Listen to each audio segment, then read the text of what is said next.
Hello, hello, hello. How are you guys doing today? Happy Wednesday. I feel like the camera is a little crooked. Hold on a second. I'm afraid, well, this is the new tripod. See, the fear is still there.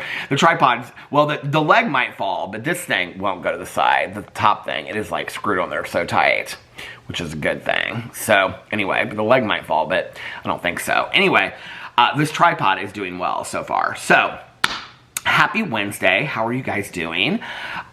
You are my one and only video that I am filming today, which was really not my plan. When I got up today, I thought I had a list of videos that I was going to film, and I thought I'll probably film like 4 or 5 videos today. I knew that Alex was going to dinner tonight after work with his girlfriends. They actually moved it back a half an hour. They were supposed to do dinner at 7, but they moved it to 6:30, which it's right now. We'll do a time and temperature check here. It is currently 6:34. So the dinner will probably go like 2 hours. So he'll be home by like 9 o'clock probably. They moved it back because of the weather, but we're going to check the weather here in a second. The weather was supposed to, the storm was supposed to come in at about 1 o'clock today. Caroline was supposed to pick me up at 1 o'clock. She ended up picking me up about 20 till 2, and the whole time that we were gone, we didn't get home until like 4:30, 4:45, and the weather, like, it was cold today, but other than that, it was fine. I usually don't wear a coat when I go with, I'll take a coat with me, but I don't wear it, like, when I'm running in and out of the stores with Caroline, and today I had to wear the coat, because it was cold. It was windy, too. But it wasn't like raining or anything, and then I just looked outside right before I sat down here, and it had started raining. So apparently the rain has started, but I don't know if it's freezing. I hope that people are safe. Alex said the roads weren't bad at all, so I don't know. I don't know what happened to the storm that we were supposed to get, but apparently we're not getting any storms. I have not watched the weather channels today because I've been busy doing stuff. I've been doing laundry. I got up and did stuff, cleaned up around the bedroom a little bit. I wanted to change like the bedding and all this kind of stuff, but I think until it starts to get a little bit warmer, I'm not going to take the flannel thing off. We just cleaned it, the comforter. We just like washed it. I think it was like a week ago. And then the sheets I change like once a week. So, but I was going to change like all the linens today and put like just like a gray comforter on there. But Alex really likes the flannel comforter on there. I really like the flannel comforter, even though it's kind of Christmas themed. I'm like, it's whatever. It's a red plaid comforter. It can, it can wait it out until it gets a little bit warmer, and then we'll put the spring. Maybe we'll put all gray on for spring. Last year, I love like all white bedding in the summer. I'm really, really excited about summer. I made a list. I feel like I'm all over the place. I made this list in my phone last night of things I'm excited about with summer. I'll share it with you guys later. But I have to add this to my list, like all white, like sheets and comforters and stuff. Like 2 years ago, I think it was like 3 or 4 years ago, I bought all the white stuff. Alex and I went to Target. We bought all this kind of stuff, and then I ended up buying more and more. But I don't think last year I ever put all the white bedding on at one time. I don't feel like I did. Anyway, this summer I'm definitely doing it. So yeah, let's check the weather really, really quick. Really, really quick. I still have all these tabs open. Watch that show that was by the same writer as the murders. Anyway, and then I have, I bought this last night on Audible. Well, not this one. This is the one, actually. Girl in the Mist. It's book 1 in the Emma Griffin FBI Mystery Retro Limited Series. I was asking Nikki about this today because she reads all these A.J. Rivers books. And I was like, it's the Emma Griffin series. I don't think it's the one you read, because the one she reads has like 20, 30 books in it, in the series. She goes, no, that's the one that I read. And I said, well, it said it only has 5 or 6 books in the series. And she goes, oh, that's the Retro Limited series. And I said, well, if I read that, will it confuse me? She goes, no. She goes, well, there's like one thing, but no. She goes, it won't confuse you at all. She said it's like a spin-off kind of that series. But I bought that on Audible last night. I bought like 2 or 3 books on Audible. Oh, the other one I bought on Audible last night was the one that I must have closed it out on Goodreads. Hidden Pictures, it was called. Still haven't bought these. Glitter tumbler, glitter water bottles, coffee things with straw stainless. They come in all. I don't know which color I want. I don't want to buy like 5 of them. I don't know if I should get. I'm looking at the purple, the Aurora purple, or the red one doesn't look red at all. It looks orange. I really like the deep green, and I really like the peacock blue. I'll probably get the peacock blue. And maybe the Aurora purple. Oh, they're so pretty. But anyway, they're so pretty. Anyway, hi, how are you? Oh, weather, I was gonna look at the weather. Happy Cousin Fun Day, Indianapolis. I put IN and it just like pulls it up like that. You know what, actually, let's look it up on the phone, because the phone is the one that has the more accurate one, you know? Because it'll like, I feel like the weather channel on the computer is not as accurate as the one on the phone. Does anybody else find that out to be true? 33 degrees right now. Winter weather advisory now until 4 a.m. Says occasional rain mixing with snow and continuing through 1 a.m. It's showing snow on here between like 11 and 1 a.m. It just went to an ad. Let's see the weather advisory. Winter weather advisory remains in effect until 4 a.m. Thursday. It's supposed to be fine tomorrow. So let's look at the schedule, or the schedule. Let's look at the what's the weather for the next couple days. Tomorrow 28, so colder than today, but just as cloudy. Friday 33. Saturday 41. Periods of rain. Sunday 28. Oh, it's getting cold. Oh, Monday is 15 degrees. Tuesday 26, Wednesday 26, Thursday 20. Oh, next week's gonna be cold. Friday 27 degrees. I kind of feel like we were further along in February. I don't know why. Does anybody else feel like that? So that's the weather for today. The storm missed us. And then I have a new coffee. I don't think I've ever shown this coffee mug on my channel either. The coffee that I'm using is my very last K-Pot. I thought I was done with them, but I had one more in the drawer in the very back. Is the very last, it's peppermint bark, deer paws or something like that. It's like the Christmas one. But this is this mug that my mom had. It's like this very small mug, so I had to use like the medium setting on the Keurig. But anyway, I don't know if you can see it. It has like a brown handle on it. It's like this clay mug that my mom bought at some like art fair before I was even born. This cup is like older than 50 years old. Isn't that cool? Anyway. My mom, when I was growing up, would either use a percolator when I was real little, and then we used it again later. Because I think we watched the movie A Tree Grows in Brooklyn. I know this will make no sense whatsoever. I actually bought the book a couple years ago. I think we started the book at that time, and I don't think we finished it, but we watched the movie A Tree Grows in Brooklyn, the book by Betty Smith.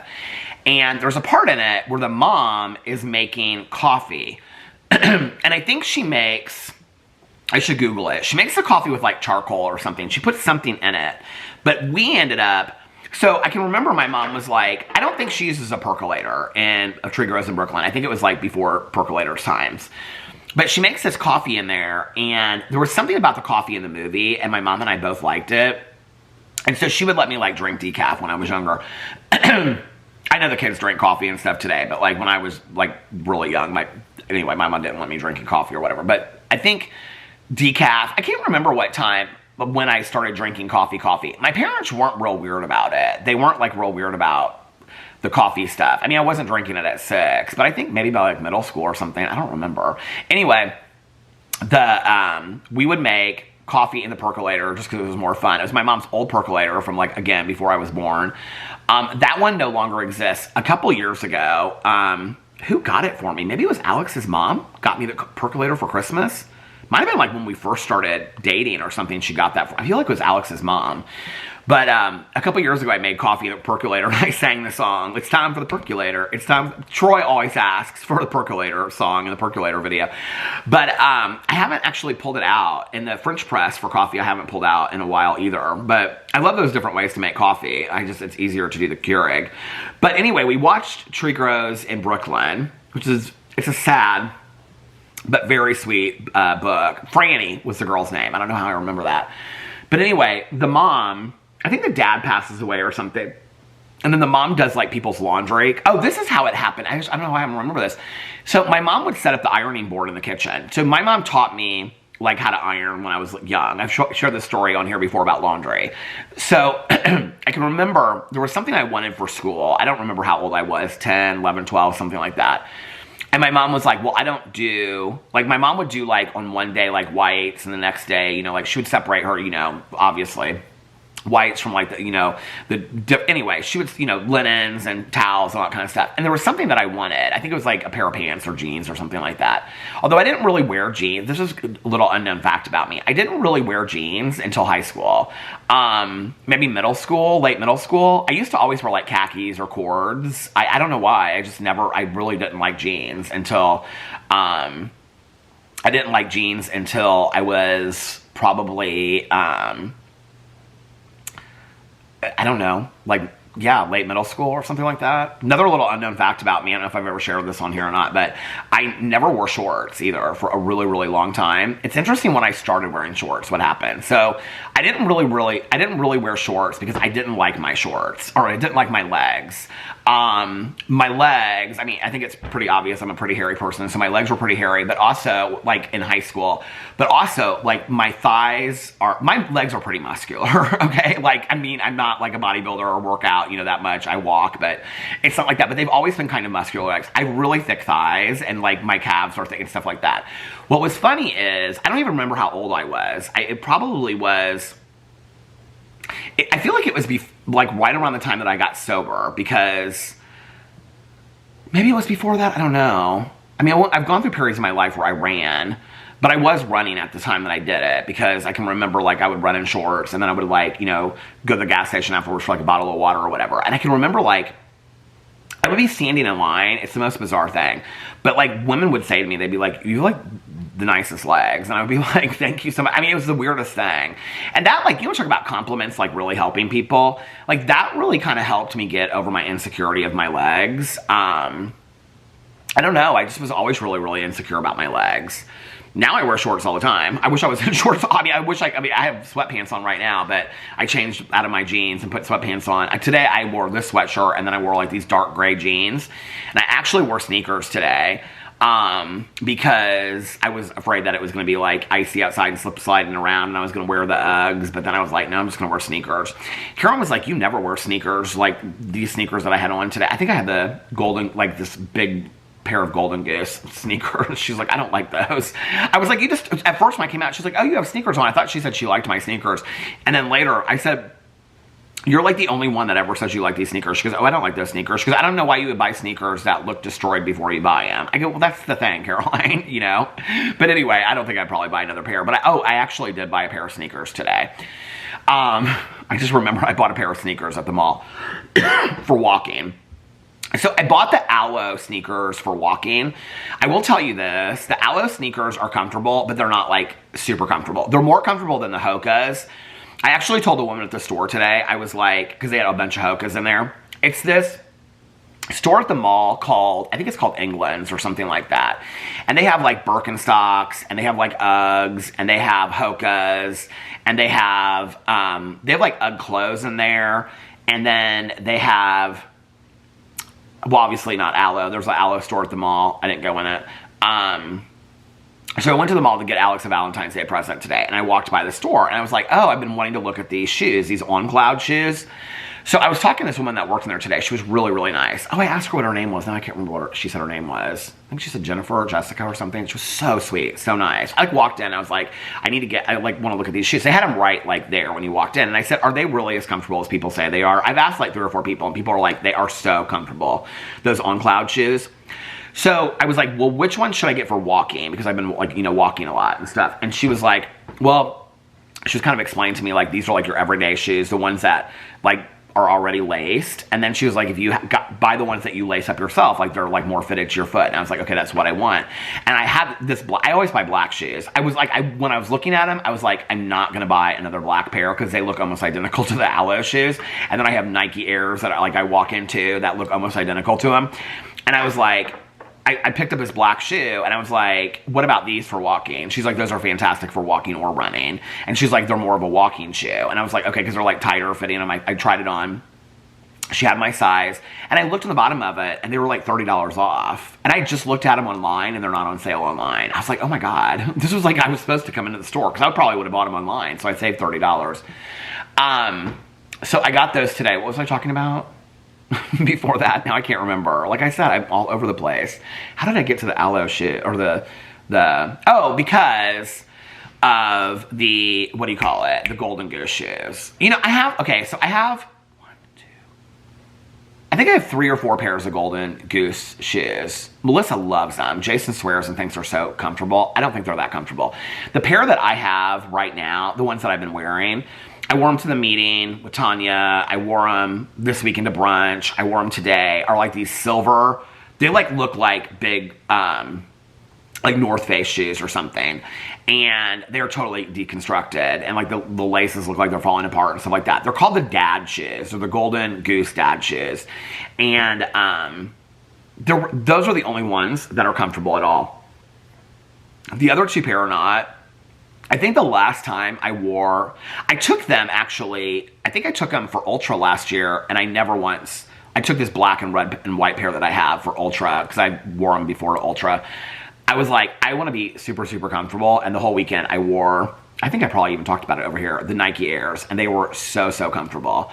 So yeah, so I'm like really more into the comfortable shoes now. I mean, I am like so like I haven't looked at Birkenstock lately, because I'm like, I will buy something if I look and be like, okay, you're getting prepared for the summer, you know? So anyway, where am I? I'm all over the place. So yeah, so, this is what I wore today, but now I'm in sweatpants. And then I said I'd be in shorts. Oh, I was talking about my legs and stuff like that. See, I always do come back to it. It's so weird though, like, I think like, you know, like when I got on YouTube, I hated my voice. I had always hated my voice, you know? I know it's twangy and sounds like a 16-year-old girl, Valley girl. And then I would get comments and people would be like, why do you sound like a 16-year-old Valley girl? I don't know, why do you sound like you do? Like, you know what I mean? It's not like you like have a choice. And I actually saw this documentary years ago. It's called something like You Sound So Gay or something like that. You Sound So Gay or something like that. Or I didn't put something like that. Documentary. Do you guys know what I'm talking about? Do I Sound Gay is what it is. And a documentary about the stereotype of the gay voice. And in there, if I remember correctly, somebody gets like a voice coach. And I thought, what? No. Accept me as I am. Or, you know what? Don't listen to me. I don't know what to tell you. But I was always really, really insecure about my voice. I always have been, ever since I've sounded the same way ever since I was a little kid, you know? And I have like a southern twang, which I don't really know where it comes from. And it's interesting because it comes out around different people. Like Tanya, it comes out more around her. Tanya does not have a southern accent. And then I'm also like born from Chicago, or raised, you know, born in Chicago, moved down here. But like a lot of our friends are like, family friends are from Chicago area. So if you hear people from Chicago, I kind of have like a drawn out voice like Chicago a little bit. But then I also have, I say things like Northern Indiana a little bit. My dad really definitely does. But then, you know, I was raised around, I don't know, I just think that, you know, it was my era of growing up and, you know, all the things I said, and I just think that I got this twang to my voice, you know, I don't know. But when I got on YouTube, it's not really something I think about, honestly, really anymore. And the reason why is because when I got on YouTube, at first, it wasn't a lot. You know, it's interesting because, like, whenever somebody starts a YouTube channel, somebody just reached out to me recently, and I was kind of surprised. I can't remember who it was. But they had like 600 or 700 subscribers, and they were talking about like how many negative comments they got. And I thought that's so bizarre. Like, I've never got flooded with negative comments. I still do every once in a while, but very rarely do I get comments like people, if it happens now, it happens like on my TV channel where people are like, they've never seen a video of mine before. I think by now, most people that watch me know who I am, you know? It's not like they're finding me new off of a drama. I mean, I talked about the same people forever, right?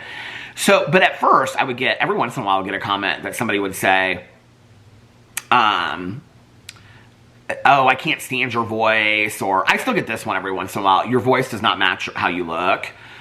Okay, I mean, I don't know what that means. You know what I mean? What it means is that I have a beard and I wear a trucker hat and I have a hoodie on and I sound very effeminate. I mean, I know what it means. It doesn't, like, if I just sat here like this, you wouldn't think that my voice sounded that way. Okay, I can't change my voice. I don't know what to tell you about it. And I'm totally cool with it today, you know? And, but back in the day, like when I started on YouTube, I would get comments of people be like, why do you sound like a 16-year-old girl? Every once in a while I get that comment, but not as much as I used to. Why do you sound like a Valley girl from the 80s? Why do you this? Why do you that? And then I got a comment one time, and it said, I got it a couple times actually, I think it was from the same person, said, your voice causes my ears to have cancer. And I was like, oh, okay, like, well, nobody's forcing you to watch my video. So, but you know what? It was interesting. I think it was on the vlog when people started saying that they would watch my videos to fall asleep. And then people commented on how much I had a soothing voice, or there was something about my voice. And it really kind of changed my perspective. I was like, I've literally never heard that before. I've heard that I have an annoying voice. I've heard that I have a twangy voice. I've heard that I have a feminine voice. I've heard, you know, all the other things I said, but I've never heard that I had like a soothing voice, you know? And so I started getting compliments like that. People would say you have a soothing voice, you're easy to fall asleep to, which I take it as a compliment. You know, people are like, I don't want you to think that like I'm falling asleep because your vlog's so boring. I mean, let's be for real. This isn't the most exciting video in the world. But I took it as a compliment. And I started getting it a lot from people, you know?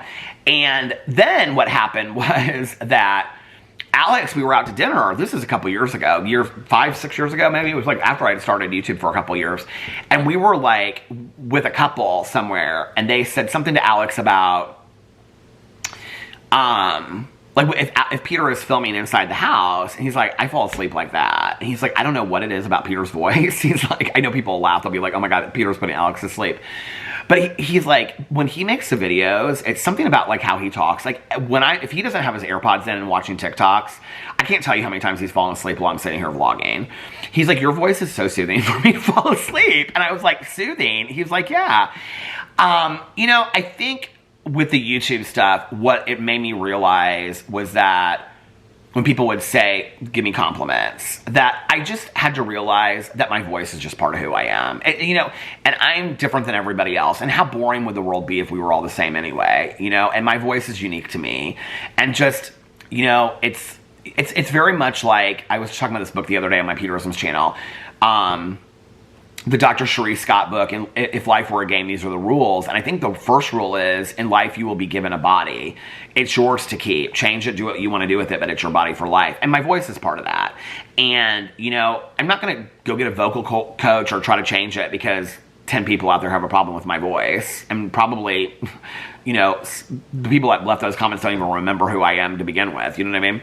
So for me, it's like, I don't know, I just kind of leaned into it. And then I started kind of loving my voice. And I was like, this is just really who I am, you know?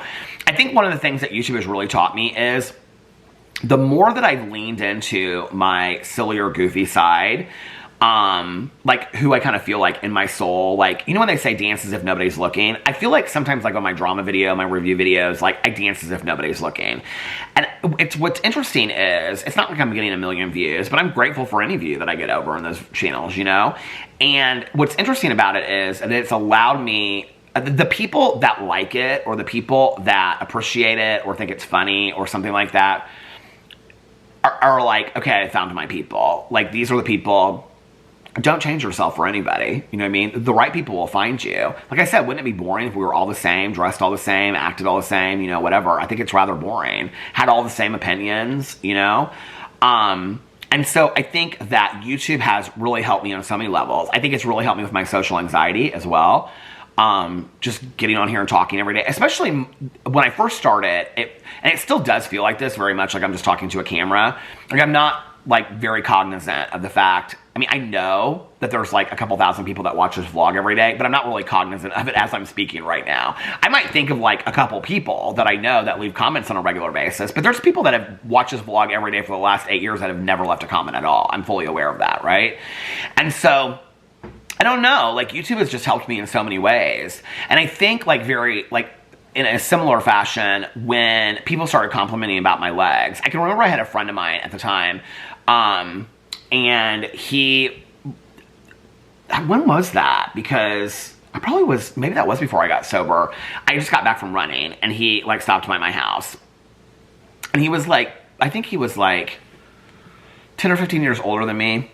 I don't know, I'm so grateful that I was surrounded by these older gay guys that really kind of like taught me the ropes, taught me how to like protect my safety and things like that, and like really never really hit on me at the time. I don't know, later I was kind of like, why didn't they, you know?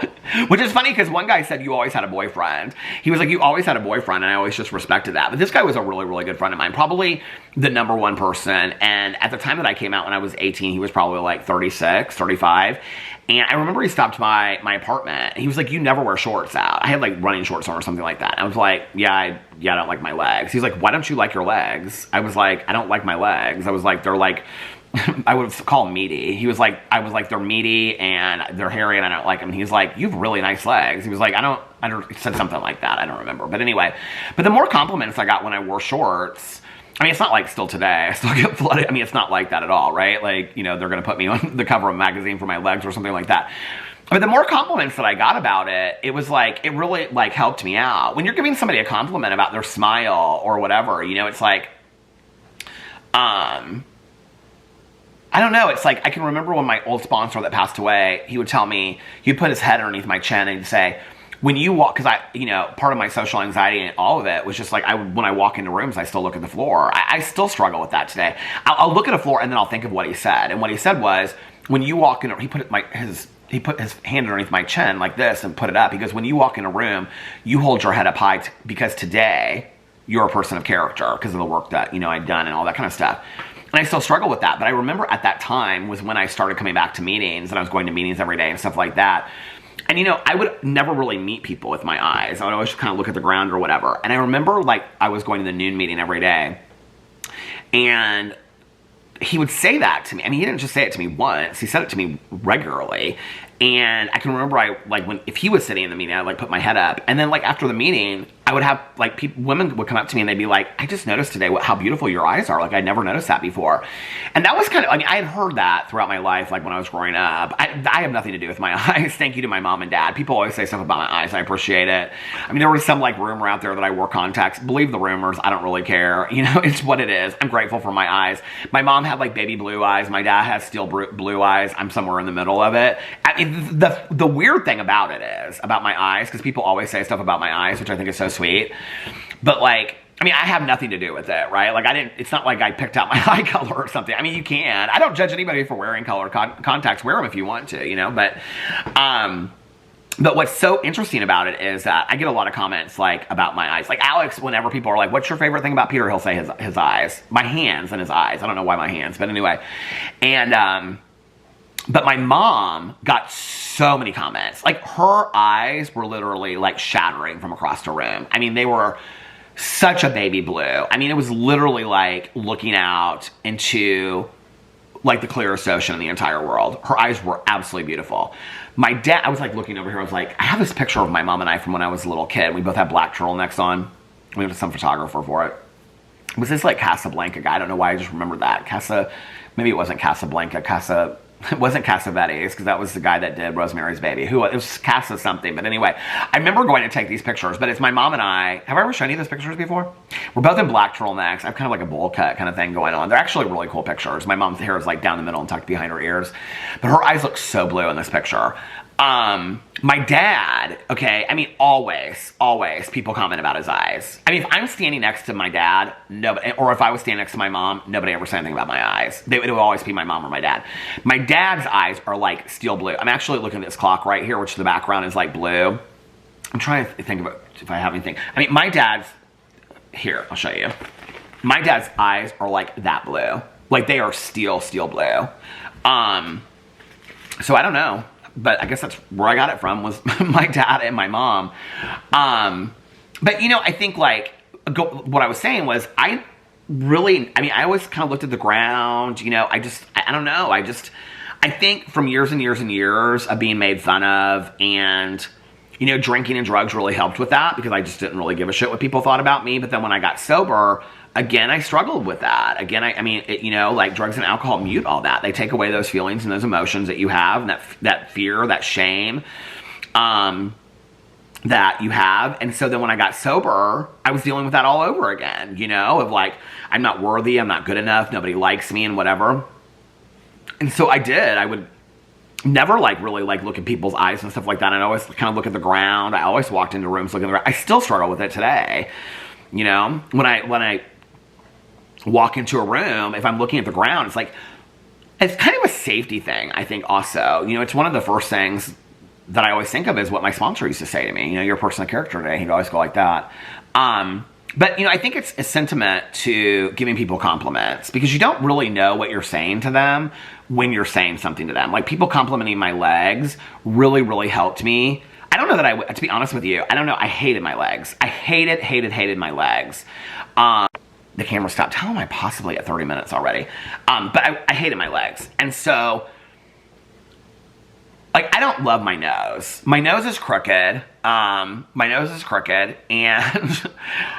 I don't like my nose, and it's big. And my dad and I have the exact same nose, except for his isn't crooked. And I can remember saying something to him. You know, my dad's a plastic surgeon. I can remember asking him when I was younger about, like, a nose job and stuff like that.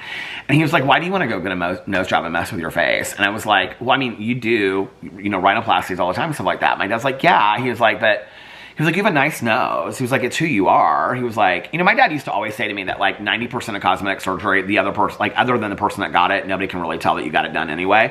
And he was like, but a nose job, you'll be able to tell. And I was like, I know, but I just want it smaller. He's like, it's going to change everything with your face.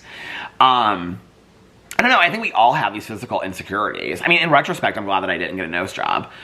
My dad, it's funny because my dad is a cosmetic surgeon, which was, I don't know, like, probably... Well, later in life, it was probably 50% of what he did, but when I was growing up, it wasn't. I mean, he was doing cleft palates, burn victims, things like that. That was the that was the plastic surgery that he was doing. Actually, my dad, his specialty in plastic surgery is hand reconstruction. Did a lot of carpal tunnels and stuff like that because that was what he was trained in. My dad was a hand reconstructionist. So he would do, like, guys that got their, like, hands caught in mills and factories and stuff like that. Then later started doing cosmetic surgery. What's interesting about it is that my dad, who was a cosmetic surgeon for the majority of his life, I mean, 50 years or something like that, never once, I don't know if he's ever had anything. I mean, I know he's never had any cosmetic procedures. I don't know if he's ever had any aesthetics or anything like that. He's 84 and he still looks pretty good, you know? I mean, I don't think you'd guess him for 50 or anything like that, but I mean, he looks good for 84. But I can remember any time that I would come to him and ask him about anything, like, he would just be like, oh, no, why do you want to do that? Like, you don't want to do that, you know? Even when I went to him, I mean, he's the reason why I think I grew my white hair out, because he was like, Pete, he was like, just whatever, just let it go. He was just like, let it go. And I had heard Diane Keaton say on the Oprah show about aging authentically, and I loved that. And so I just kind of stuck with it. I was like, yeah, just let it go. I don't know, but, like, you know, when you hear about, you give people compliments. I also think don't give people fake compliments. Like, don't compliment something on somebody that you don't believe. It's something I feel firmly about. Like, don't give somebody a compliment unless you actually believe it.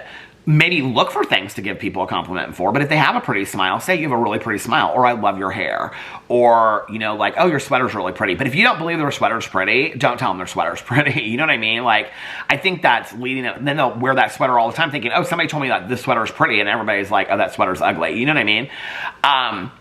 So I don't know. Maybe people told me that my legs were nice and I actually have really ugly, you know, legs and whatever. And I'm still wearing shorts this day. But, you know, the compliments really helped me. The compliments of people, like, when I was in meetings and they'd be like, I didn't notice, like, what pretty eyes you have until you started looking up, like, made me look up more, even though I still struggle with it today. People saying things about my voice on YouTube, you know, my voice is soothing, they would say. I'm hearing it right now. The thing about YouTube, it's interesting, right? Like, you can't really hide from what your voice really sounds like because you're watching your video back. I mean, it's out there. I mean, we don't live in that era. Do you guys remember, like, with TikTok and Instagram Reels and everything, we know what our voices sound like now, right? But do you remember, like, when we were growing up, like, you'd have, like, your voice on a tape recorder or something, you'd be like, oh my God, do I sound like that? You didn't think you sounded like that, you know? By the way, somebody mentioned on my video yesterday, do you remember that you could call, this totally took me back, like nobody's business. I feel like I've talked about, like, the Children's Museum had the haunted house every year. And you could call and listen to this witch cackle and all this kind of stuff. And I call it like 100 times not really, but probably 20 times every day. We get this little card, you know, with the witch's number on it. And you call her and she go, ha, ha, ha. I loved it. I don't know why. It was like anything free. You know, but somebody said, do you remember you used to be able to call for the time and the temperature? I was like, oh my God, I totally forgot about that. Thank you so much for reminding me of that. I was like, oh my God, I totally forgot about that. Yeah. I think it's interesting, you know, like, when you think about I think for every insult, it probably takes 100 compliments to override that, you know? It's like I've used this quote so many times. I love the quote in Pretty Woman when he says you're beautiful, and she says the bad stuff is easier to believe. When somebody tells you something about yourself long enough, you start to believe it. I think that's so true, you know? I bought into shit that people said to me or about me for my first 20 years, probably 30 years, you know, of my life, and really bought into it and believed it to be true when there was no truth to it to begin with. And I refuse to do that today. You know, I refuse to do that today. I'm not doing it anymore. I'm not spending my time. I mean, this is where it's like my lesson for this year is so valuable of like, where am I putting my energy? You know, I'm not putting my energy into negativity, negative thought. I'm not putting people that want to, you know, put me down or, you know, whatever. I mean, I don't really have people like that in my life today because I just don't. Like, I've set boundaries and limits with people, you know, but I'm not doing that today, you know, and I'm not buying into the lie. I think that is, I mean, I look back, I mean, the bullies growing up is one thing. I think I was an easy target because I was an effeminate kid and I did have an effeminate voice and I did walk effeminately. So I was easy, you know, target, easy pick.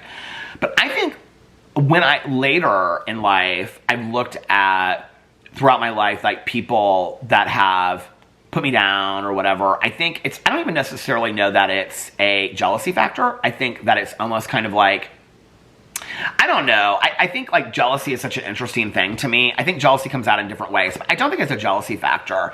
I think it's like, I don't know what to do with this person, so I have to pick them apart a little bit. And I think it's actually worse when it comes from people that you really care about, which is why I don't have people like that in my life today. If you have friends of yours that on a regular basis are like putting you down, or family members, set some limits and boundaries. I don't have people like that. I have people that are honest with me, okay? I have people that tell me the truth. I don't have a bunch of yes people around me. I never really have. But I also don't have people that are like constantly putting me down. I'm not doing that anymore, you know? I did do that. I've dated people like that. I mean, the guy that I dated before I got sober, I mean, he constantly was saying stuff about me. I mean, I still to this day, I mean, I can remember him and his friend, I can remember we were in this escalator coming down through his department store, and he was talking about how bottom heavy I was. I mean, to this day, I feel like my ass is as flat as a pancake at 52 years old, but I still think about that, you know? Like, I mean, all these things he would say about, like, my big ass, you know? I mean, back then, it wasn't, like, a compliment to call somebody, like, having a bubble butt, you know? Today, that's kind of a compliment, but back then, it wasn't, you know? And I still, like, I hear that in my head today. I mean, I've had so many people through the years say negative stuff about me. I'm not buying into it anymore. I'm just not, you know? Have your negative thoughts about me and go sit over there and have them. You know what I mean? I mean, that's fine. Go over there. That's where you need to have them, is over there. And I'll be over here sitting enjoying my life. I'm not playing into that anymore, you know? And I actually think it's kind of like a waste of time. I think it's a waste of time to play into it. And also, you know, I don't know. It's whatever. The compliments now, or the truisms, especially if it comes from people that really care about me, those are the things that really make me take a look at myself today. Like, I don't even know, I mean, I never thought of myself as, like, funny until I started doing YouTube videos, and people be like, oh my God, I'm laughing so hard, you're so funny, blah, blah, blah, whatever. I never thought of myself as funny, you know, until I said that.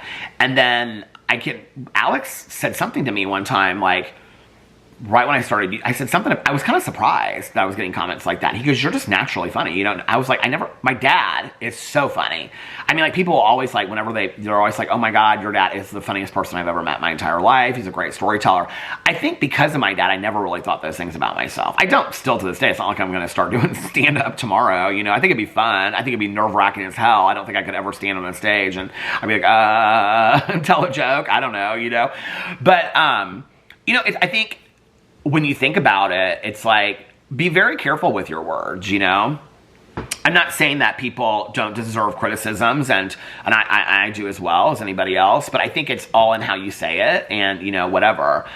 Whenever I say things like this, people are always like, well, you have a drama channel. I have a drama channel. That's what I do. Okay? Like, I'm talking about, like, that's entertainment, and people are public figures that I'm talking about. I'm talking about, like, in real life, when you're talking to your friends, your sisters, your coworkers, things like that. I think it's important to, you know, I don't know, like, maybe listen to the compliments a little bit more. I think we don't. I think when I look back on my life, the compliments I've received, you know, one of the things that's interesting to me is like, you know how like when you grow up, you never listen to your parents? Like my mom would say to me, you look so nice today. And I'd be like, that's my mom. What does she know, right? But then I think back on like the days that she told me that, you know, or like when she would say something about my hair. Like my mom never really liked, like when I would do something wild and different with my hair, color-wise, like if I would color it some weird color or whatever, you know. But I think my mom, in retrospect, was really just kind of protective of me. I think she thought, okay, he's going to get even made more fun of. And she didn't even really know she never knew until I told her the extent of the bullying that happened and how much fun I was being made fun of. But I think she knew I was being made fun of. I just don't think she knew. Like, I don't think she ever put the pieces together, which is, I don't know how. She didn't know, but she didn't until I told her, because she was like, who? I'll call their parents and tell them. I was like, I'm 30, Mom, or something like that. I don't even remember when the conversation happened. But, you know, it's interesting because I look back on that and I think, you know, that a lot of what my parents told me about the positives about myself, it wasn't like, you know, they were just like, you know, telling me these things that weren't true. I can remember playing games with my mom when I was a little kid, and my mom would say, do you want me to let you win? And I'd be like, no. And she'd say, okay, we're going to play a fair game then. Because I would get upset, like if I was playing a game with her and I'd start losing. She'd say, well, do you want me to let you win? I can let you win. I mean, this is so funny in retrospect. But I'd be like, no. And then I'd get mad that she would imply, you know, that she'd have let me win to win. And sometimes I won and sometimes I didn't. But, you know, what I knew was that my mom wasn't lying to me. She wasn't letting me win. You know what I mean? I think that was important. I don't know. I look back and I think some of the things that my mom and my dad told me when I was growing up, my stepmom, my aunt and uncle and people, were true. And I didn't believe them to be true because they were coming from people that loved me. I think that people that love us sometimes do tell us the truth, you know, and because they don't want us to get hurt. And I don't know. I think the older I get, I would rather listen to, I don't know, I bought into the negative for so much of my life that I think it's a point in my life where I've got to turn that a little bit and focus maybe on the positive and the positive people. And it's so hard, you know, I mean, I heard this said years and years and years ago about addicts and alcoholics, that if you put us in a room with 100 people, if 99 people are saying good things about us, we'll find the one person that's saying something bad about us. And that is so true. And towards, I would say the last 4 months of last year, 4 or 5 months, I was like, I'm not doing this anymore. Like, I'm not playing into the negativity.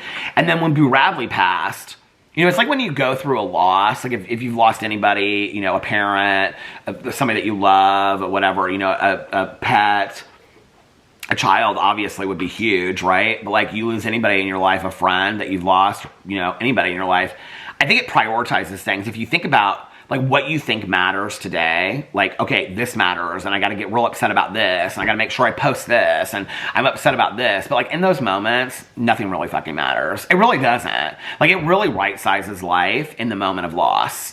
I think that's one of the greatest gifts that loss and grief can give us. You know, I think that I'm somebody that I'm not necessarily a believer that everything happens for a reason, but I think that you can find reasons for, you can find meaning to the things that have happened in life. And I think that that's probably one of the greatest gifts that I've been given through the loss and the grief that I've gone through in my life, is that in that moment, if I don't really care about this, that, and the other, why would I care about it on a random Tuesday? It shouldn't matter anymore on a random Tuesday if it doesn't matter to me in the moment that I've lost my dog. Does that make sense? Like, I can tell you that that night I wasn't thinking about, you know, like, oh my God, you know, this and that, and getting all worried about, you know, it's just like, what, let that stuff go. And I think that was kind of the beginning for me when I was just like, I don't know how many days I have left on this earth. None of us do, you know? I actually last night, so I was going to bring the books. I wanted to bring some of the books that I started last night, but this Comfort of Crows, well, I wanted to explain this because people are like, a couple of people had said that, like, even reached out to me in DMs and said they had started it. Actually, I want to light this candle first before I get into this. But they reached out to me and they said they were having a hard time with this. So I kind of wanted to explain that, like, some of the chapters are heavily filled with nature, animals, plants, and flowers and stuff, but some of them are not. And I wanted to share this one chapter with you guys. But the candle that I pulled out, I was like, let's try a new candle today. Since we're doing a new coffee mug, let's try a new candle. I don't even remember getting this candle. It's a Shy Wolf honeycomb candle. And I love anything honey scented. And it says honey, oatmeal, and musk. I don't remember what I thought about this candle or anything. It says on the back here, I can hardly see it. Smells like rays of California sunshine streaming through your window while you daydream about the future you know you're destined for. Like feverishly, oh, I love that. It's kind of what we're talking about right now. Like feverishly writing lyrics in your journal and singing in the shower when no one's around. Notes of honeycomb are balanced out by raw oats as a reminder that success comes when you find the delicate balance between the sweetness of your dreams and the resilience needed to make them happen. With a name inspired by the duality that lives within us all, at Shy Wolf, we believe the small pause that lighting your candle brings is worth honoring. How a small action brings forth a steady, warm light. With fragrance, blends as diverse as the folks who burn them. Our candles were made for both quiet, sacred moments alone and cozy gatherings with the ones you love most, which is you. I love that it says that on here about this, because this is kind of what I was talking about. Okay, so this is the box. This candle is called Honeycomb. I don't think they do that as much on most of their boxes anymore. And this is the candle. I feel like it's been in here for a while. Ooh, that is a heavy honey candle. Well, the wick is kind of low already, but I'm going to trim it just a little bit. Wick trimmer. You can actually get these on Happy Wax. Not, was it Happy Wax? I can't remember which one I was looking at. Maybe it was in a subscription box for something I was looking at. Do you guys remember? Mythology candles, maybe? Okay, we're going to light this. First of all, I just want to say, I am so loving being back into reading. A couple of you guys have really commented on it, and I really appreciate it. Just to tie this up, I do want to say this, right? What I was trying to say, because I'm so wordy that I go on and on and on about everything, but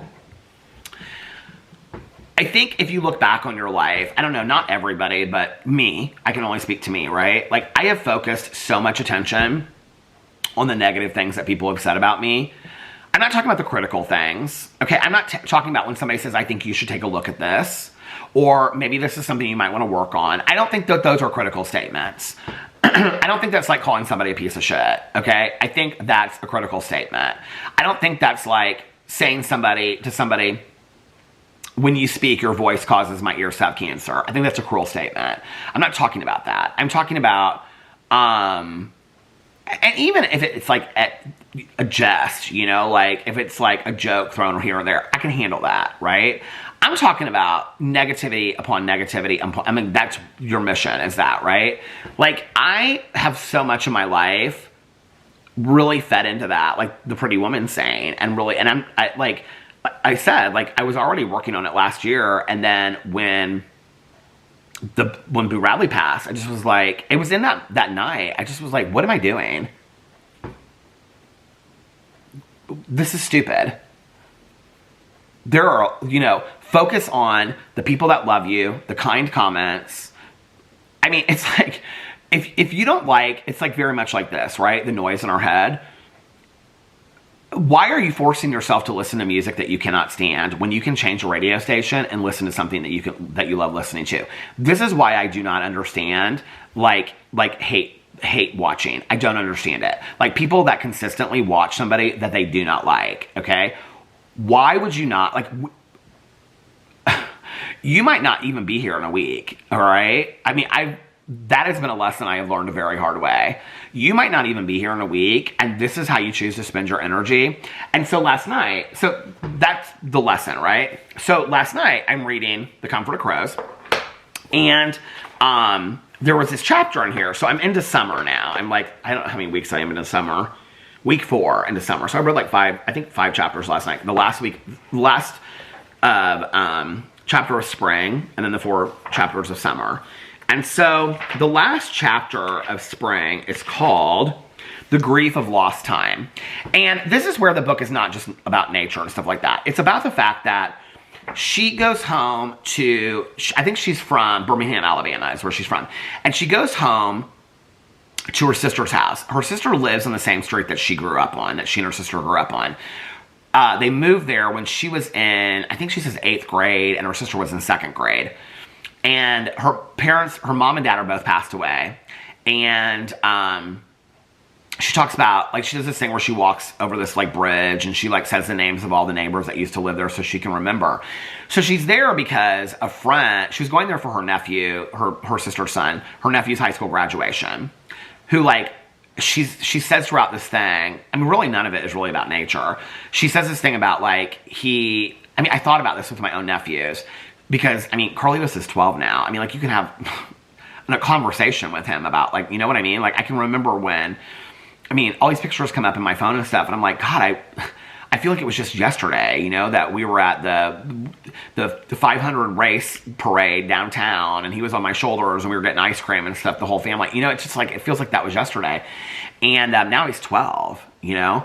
And so she says in there something to the effect of, well, like, I can remember when he was little, and it was something that she said, maybe she said she had him on her shoulders or something, because it was something that reminded me of Carlitos. But she said, I can remember when my job as an aunt was just to watch him grow day by day. And she was like, I turned around for a minute and he's graduating from high school. And I thought, God, that's life. You know, that is so true of life. And so she goes home for her nephew's high school graduation, but at the same time, her best friend's father has passed away, so she's going home for the funeral for that too. And so it's the duality of the celebration of a graduation and then this funeral of her friend's father at the same time that she's talking about. And there was this really, really powerful part at the end. I actually read this to Nikki today because I thought it was so beautiful how she wrote it.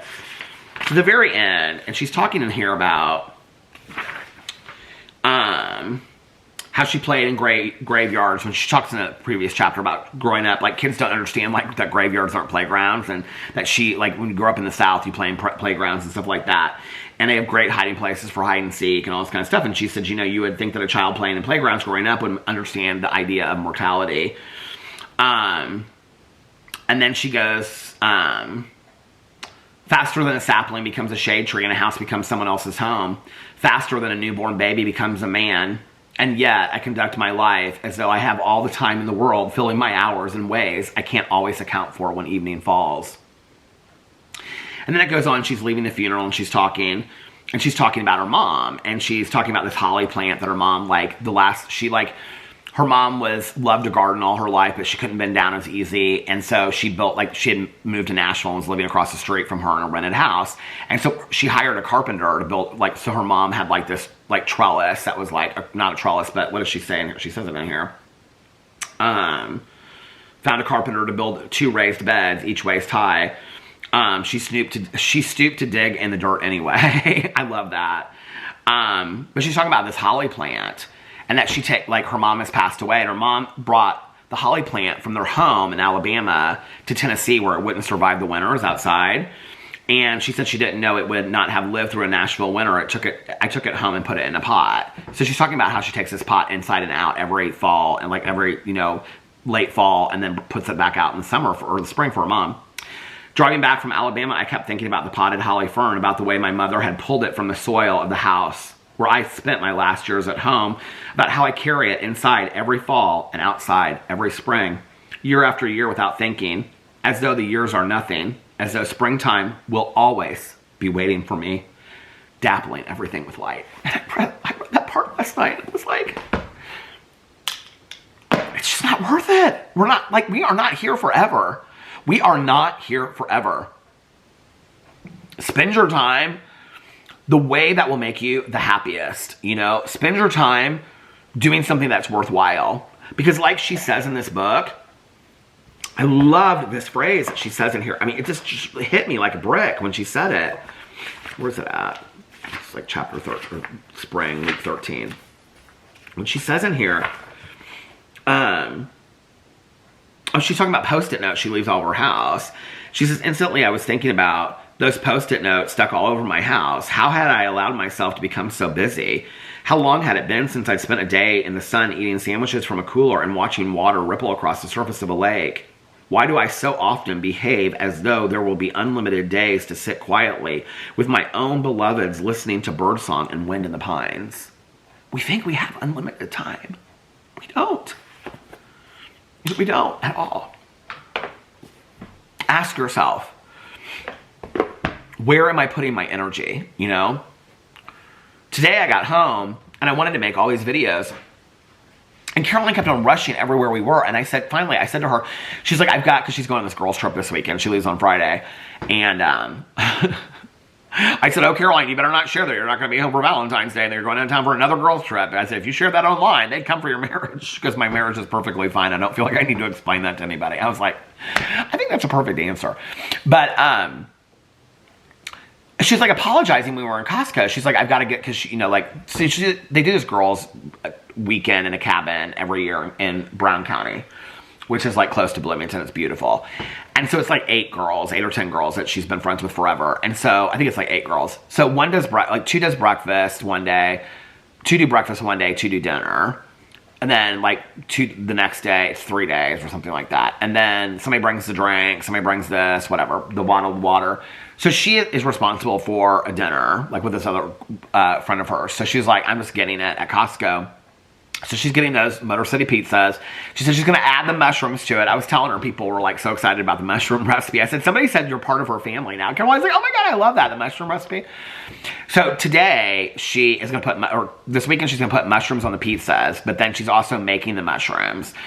And she said she had 2 different kinds of mushrooms, brown and white mushrooms. They were a thing of brown and a thing of white. And I go, she goes, I'm doing the mushrooms with these 2 different kinds of I said, you're going to throw off everybody when I mention it in the vlog. I said, because the biggest question was, what kind of mushrooms do you use? She goes, I just use regular store-bought mushrooms. I go, but which ones, Caroline? There's 15 different kinds of mushrooms. She started laughing. She's like, I don't know, the cheapest kind that are there. Just regular mushrooms that you buy. She's like, I don't think it really matters what kind of mushrooms you buy. She goes, but this weekend, I'm doing white and I'm doing brown and I'm mixing them together, and the leftovers we're using on the pizza because we're going to kind of like do our own, but already like prepared. So, but she was like rushing. She was like, I'm really sorry, I have to get this stuff. I said, so we were standing like in the, where she was getting like the different, she got like a big salad, I think a big Caesar salad or something like that, 2 of them.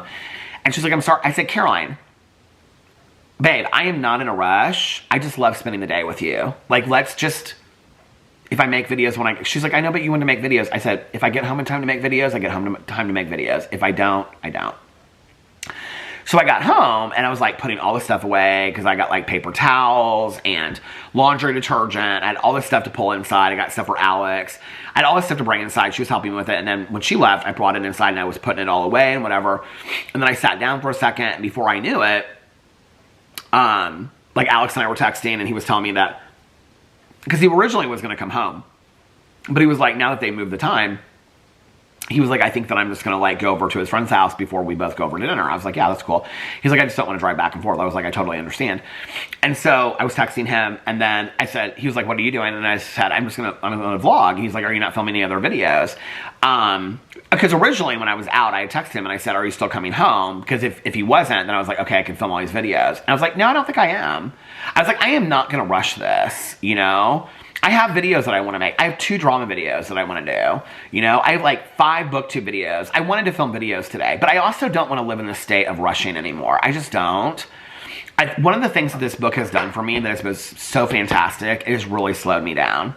It has really slowed me down and made me very, very conscious of my choices in my life, you know? And I just was like, you know what? Tomorrow, you have all the time in the world. And I was like, okay, but like, and this is where my head goes, right? Well, Friday is Valentine's Day. You have therapy. You probably won't want to come back at, you know, our sessions from 2 to 3. That you're not going to probably want to come back at 3:30 and film a bunch of videos. I was like, then you won't film videos on Friday. You'll just do a vlog. Or you will. And you'll figure it out. We don't even know where we're having dinner yet, you know? Oh, that's what I was going to talk to you guys about. So Alex was, last night, he has tried to find old restaurants. Did I already talk about this? I feel like I just said this to somebody. Who was I talking to that I just said this to? Old restaurants, new restaurants, and, oh, I did a couple cameos, so maybe that's where I said that, I think in a cameo for Valentine's Day. But anyway, at first he was like, where do you want to go for Valentine's Day? I said, babe, I don't care. And he was like, okay, what about Sangiovese? So Sangiovese is an Italian restaurant that my Aunt Kathy loved back in the day. But the one that we used to go to with her doesn't exist anymore. So I think there's 3 now. There's one in Broad Ripple. Oh, no. That's the Ambrosia. The Sangiovese used to be right up here by us. It's now moved to the other side of the interstate. There's one in Fishers. Both of them are booked straight through the night. We didn't really think about the fact that Valentine's Day is on a Friday this year. So then he was like, okay, what about this? And he was like, we were looking at certain times. He's like, I'll keep on looking. Maybe something will open. Because then we were talking about sushi places. And so then he kept on like texting me yesterday, like all these different new restaurants that had come up. Because he was like, do you want to go downtown? I would say I'd rather stay on like the north side, but if you want to go downtown. So then he started texting me. I felt so bad. He went through like 6 different things, 6 different like restaurants. And he was like, babe, they have no place at any place. Because I was like, I said something about this restaurant that Caroline had told us about a couple years ago. And he looked it up and he was like, they don't have anything. And it's like none of these places. He looked it up. He felt, the camera stopped. Am I at an hour already? I can't believe it. Well, I got no hurry because he probably won't be home for, what time is it? He probably won't be home for another hour. So anyway, maybe even after that. What time is it right now? Oh, it's 7:30. He probably won't, 7:33. He probably won't be home until 9 at least. 8:30 or 9. He'll text me when he's on his way home anyway. I'm having so much fun just kind of like hanging out and talking tonight. So I said to him, I said, last night we were watching, so last night we finished Traitors Australia. First season. Oh my God, it's so good. And then somebody commented and said, if you think Traitors Season 1 is good, wait till you see Traitors Season 2 of Australia. It is so good. It is so good. I mean, you want to talk about, on Traitors Australia, I got canceled apparently, somebody said. Traitors Season 1 has one of the best traitors I have ever seen from any season. I mean, it is like, you get down to the end of it and I'm like, what is going, I mean, there are some power moves I've never seen before. So anyway, we were watching, he was like going through all these different restaurants trying to like, he was like on that, what's that? I don't even know what that app is called, but where you try to make reservations. I was like, babe, I was like, he was like, I know. He was like, but I wanted us to like go somewhere special for dinner. And I was like, well, I did too. I was like, but we can wait till we go to Miami. I mean, it's not like we have to, you know, like do it like this moment or whatever. He's like, I know, but it's Valentine's Day and I know how much you enjoy Valentine's Day. It was really sweet. But finally I looked at him because he was just like, got real frustrated. And I go, we can order pizzas as far as I'm concerned. I've been eating healthy. If you want to just order pizzas and watch a movie that night, I'm good. He was like, well, we'll figure it out. And I don't know. I just was like, it's what we always do this. We always kind of get down to the wire.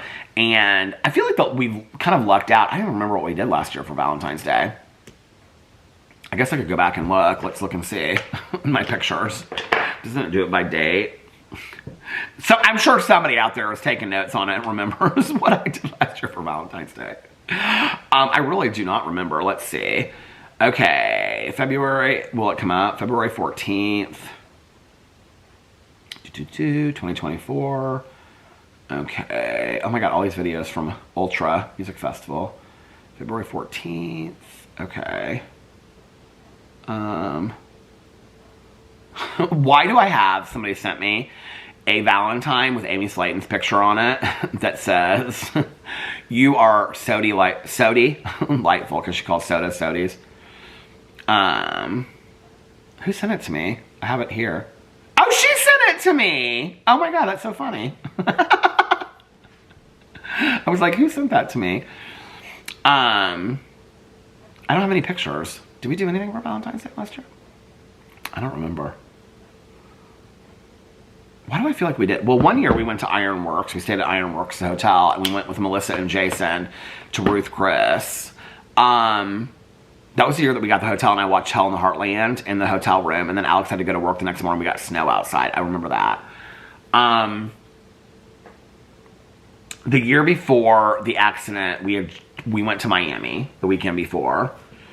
Maybe last year we didn't do anything. One year we went to, was it our anniversary or was it Valentine's? I feel like it was our anniversary that we went to, one year that we didn't go out of town. We went to the restaurant that Caroline told us to go to, the Italian House in Westfield.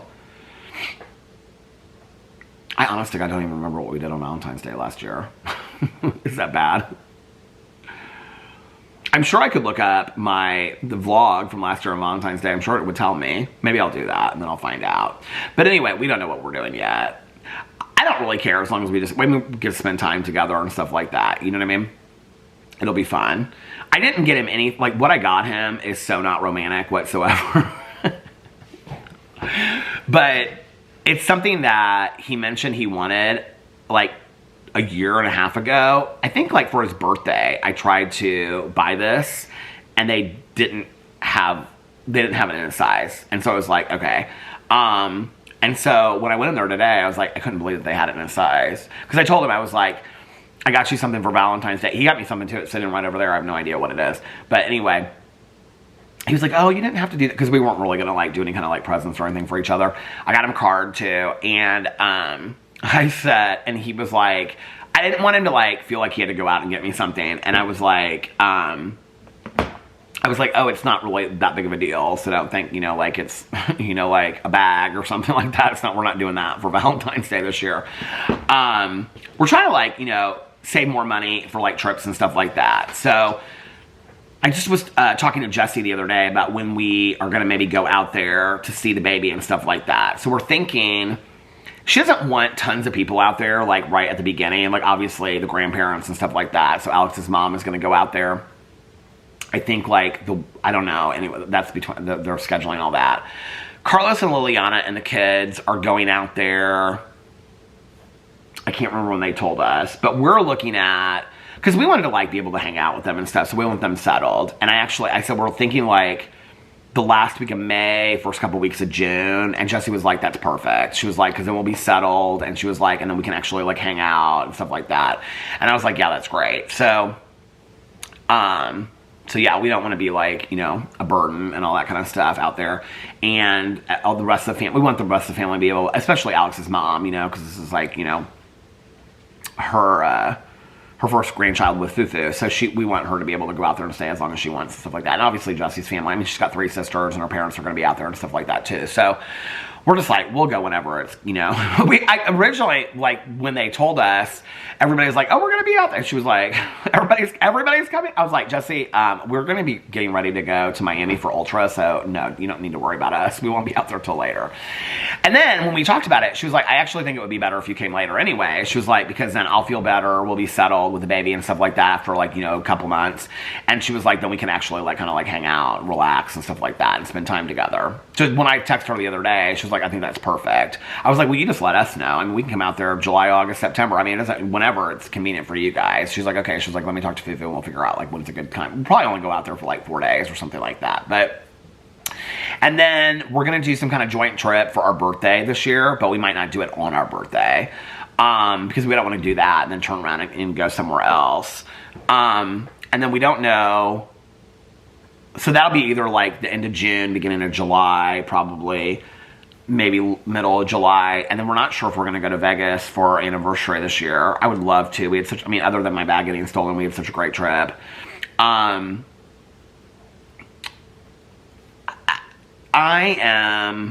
really getting ready to get a dog. I'm really, like the other night, I still miss Boo so much. Missing Boo has really made me also like grieve Tucker and Pee-Pee all over again. And the other night when I was walking upstairs to go to bed, or the other morning when I went upstairs to go to bed, I just really felt like the loss of Boo Radley. Who just texted me? This is Alex. I just really felt the loss of Boo Radley. It's not Alex. It was somebody sending me some tea. And I was like, did I say I really miss the loss of Alex? I really miss the loss of Boo Radley is what I meant. I don't know. I just like, I miss like coming upstairs and him being asleep in his little purple bed next to Alex. And, Alex has said from the beginning, he's like, I mean, he still is so struggling with it. And he's like, he doesn't really know how he feels about, whatever. But he's like, babe, get 5 dogs if you want. He was like, he's like, I'll help. I'll love them and stuff like that. He's just going through a tough time. I was really trying to give Alex a lot of time too. And so the other night I said something to him. He goes, I think it's time for you to start looking for a dog. And I was like, I don't feel like it's time for me. Okay, I don't know if I'll make sense of this. I really truly believe, and I've kind of been praying on it a little bit, that, that may sound strange to people, but this is how I get through stuff, that, oh, the battery just went to the halfway mark. I really feel like whatever dog is supposed to be like our dog next, I believe that rescues pick their owners. And so I believe that whatever dog I'm supposed to have next will be the dog I'm supposed to have, if that makes sense. I wouldn't say like, I mean, obviously not before Miami, but I wouldn't say that tomorrow I was talking to Tanya about it the other day, and she was like, I mean, even if you get a dog, she was like, Alex's mom could come over there and stay with you, or she could keep it at the house. She was like, you know, obviously I would watch dog. I've watched all your dogs. She was like, there's people, Peter, it's not like you get a dog and then you stop traveling. And I was like, well, I don't want to travel like a week after. She's like, well, no, of course not. She's like, that's why you're doing all this timing around there, you know, of figuring out when to do it. I think it's at a point when I need to... I'm getting a little worried, in all honesty, that I'm going to get to the point where I close myself off to ever getting a dog. I'm starting to kind of entertain that a little bit in my head. Like, it's... This grief that I have suffered from with Boo Radley, and I know that it's combined grief of other things that I've gone through, but it has been so hard on a level that I never expected that... I mean, it's so quiet here. I miss him so much. I'm starting to get used to the quiet. I'm starting to do better. And I'm having, like, there's a lot of things that I'm like, I don't know, like, I'm worried about getting attached to another dog and things like that, you know? I'm also very, very aware that whatever dog I get next, that if it lives to be as long as Boo Radley, I'll be close to 70 when that dog passes, you know? If I'm still here, hopefully. And, which is bizarre for me to think. I mean, I remember, you know, my dad, when they got Pickles, talking about, like, this will probably be the last dog that I ever have. My dad was like, it was just like a weird conversation I had with my dad, you know, because he's had so many dogs in his life. And, I don't know, I just was like, I think I need to get to the point, I've been praying on it a lot. Like, and really what I've been praying on is, like, God, whatever dog I'm supposed to have is the dog I'm supposed to have, right? I kind of want, I don't know, like, just some kind of, like, funny looking, I wouldn't say necessarily ugly, but, you know, kind of ugly, funny looking dog, you know? I mean, I don't know. Whatever I'm supposed to get is what I'm supposed to get, you know? I'm not real picky about it, in all honesty. Like, as far as a rescue, I'm not real picky. I don't want something big. But, like, this is where I want to be. I want to be open that if an opportunity comes up and I feel like, okay, this is a dog that I'm supposed to have, that I don't say no. There's been... I haven't really talked a lot about this on here. There's been probably 2 or 3 situations. One with actually my neighbor across the street. One with Tanya and one with Caroline, where they were rescues that they all... And it wasn't anything that I've shared on here before. They were, like, people, like, around here. And all 3 of them I, like, really entertained. But I was like, no, I'm not ready yet. I haven't grieved enough. We're going to Miami, blah, blah, blah, whatever, right? And so all 3 of them, I was just kind of like, I'm not doing this. The last one was Caroline, and she was kind of like, I think this dog is perfect for you. And the dog was a little bit older. I think it was like almost 3. And Caroline was like, I think this is, you know, like, you need to do this. Like, I think this is like a perfect dog for you. And I don't know, I just was like, Caroline, I'm not ready yet. And, you know, Tanya and Caroline are, like, both really, like, they think for my mental health and stuff like that. It's like a couple people have mentioned on here, I even actually talked about this, that maybe my anxiety existed already and that Boo really helped with that. I haven't ruled that out, if you want to know the truth. Like, I'm not entirely sure that there's not some truth to that. But I think even Alex is a little worried of me just, you know, like...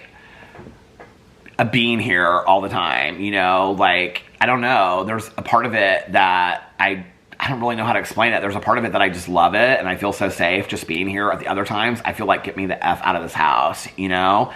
I think it's easy when people say things, well, like, take an Uber, or go here, or go there. Well, when it's not convenient for you, you know, like, I feel like I've had to explain this to everybody in my life, except for, like Tanya, Caroline, and Alex. Like, I feel like they really get it. Everybody else, it's just like, well, why don't you do this and why don't you do that? I'm like, just tomorrow, just think about this, okay? You don't... I mean, all these people that say this to me, always, like, they drive. They have cars, right? In a city like Indianapolis, it's not like there's, like, public transportation. I mean, it would, like, be probably, like, a 40-minute walk for me to even go to the bus stop, right? So then it's Ubers. I'm not opposed to Ubers, but it's like, take an Uber to go to the mall by myself. Like, I don't know, you know? So I just like, no, I'll just stay at home and I can order stuff online and I can do whatever. And I'll go out when people ask me to do stuff with Cousin Fun Day on Wednesdays, and, you know, Tanya and Alex and whatever. Just when it's, you know, people ask me, I'll go and do stuff.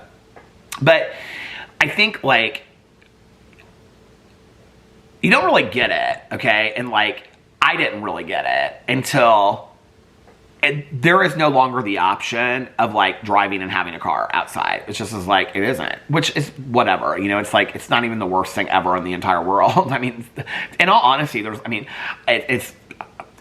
a lot of, you know, things that come with it. It's like, you know, no car insurance, no gas money, no repairs, no car payment, stuff like that.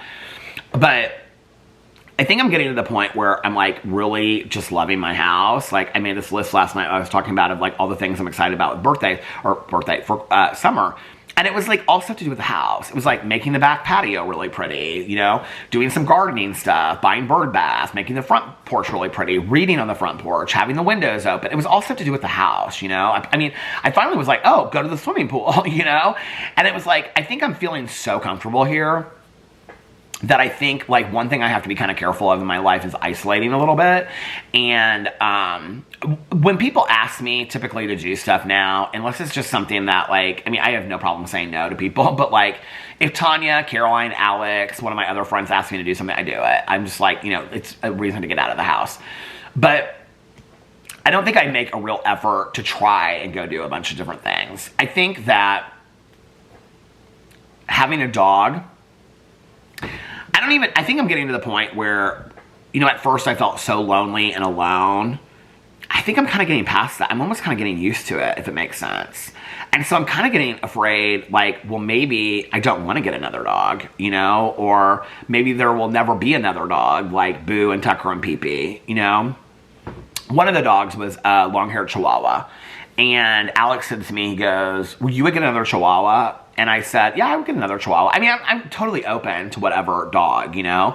And he kind of smiled a little bit, because I have like a bunch of names picked out. And he was like, well, that would really fit your last name that you picked. Because anyway, I won't say what the name is. But I don't know. I just want to be open to it, that if the opportunity arises and I feel like that's the dog I'm supposed to have, then I'm open to it, you know?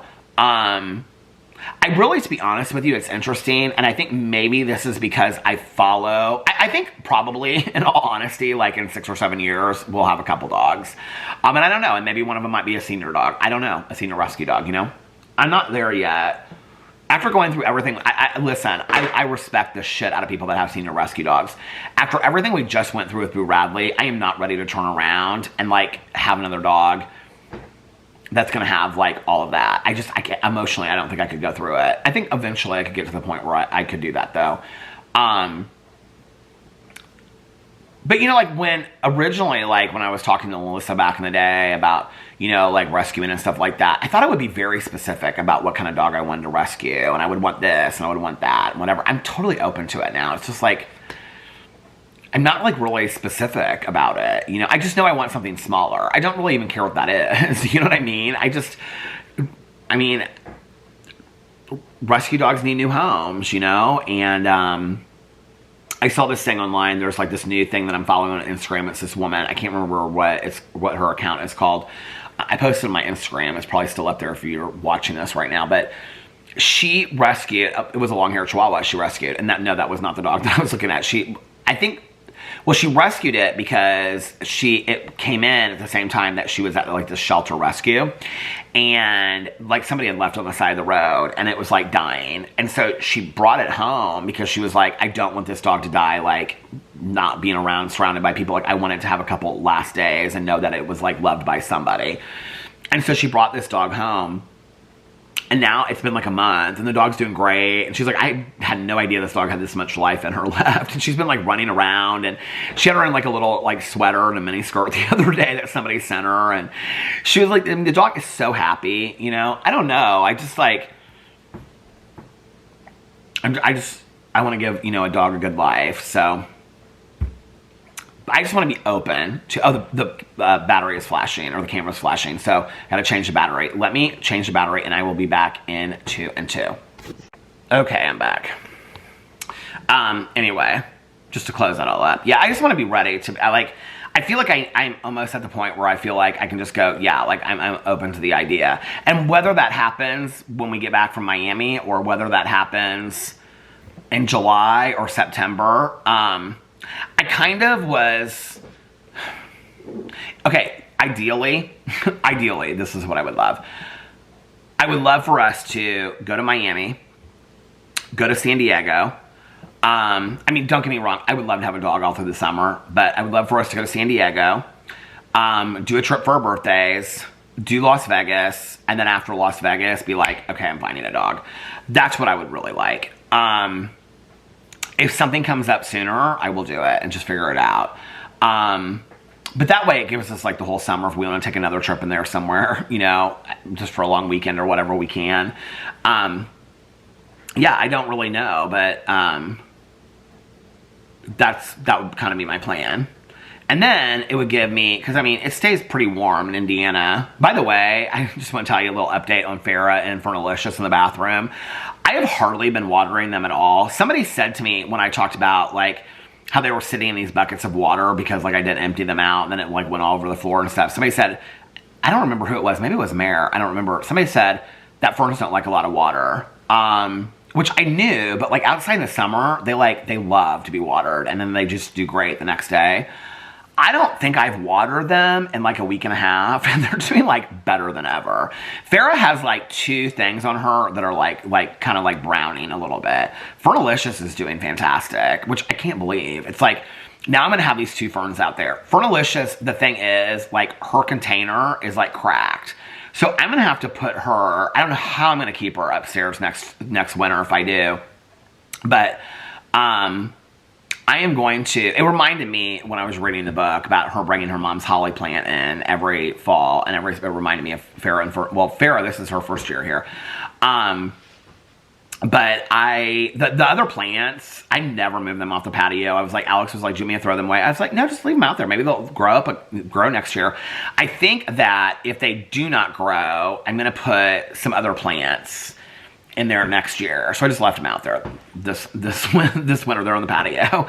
I don't know. They'll either like grow back or they won't.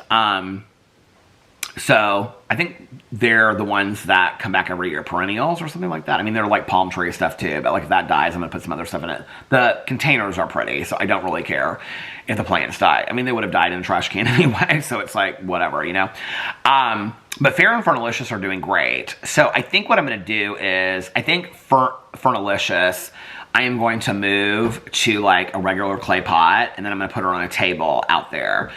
Farrah is probably, I don't know, she's still small, kind of.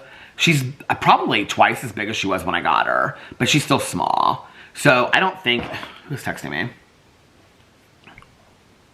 Nikki.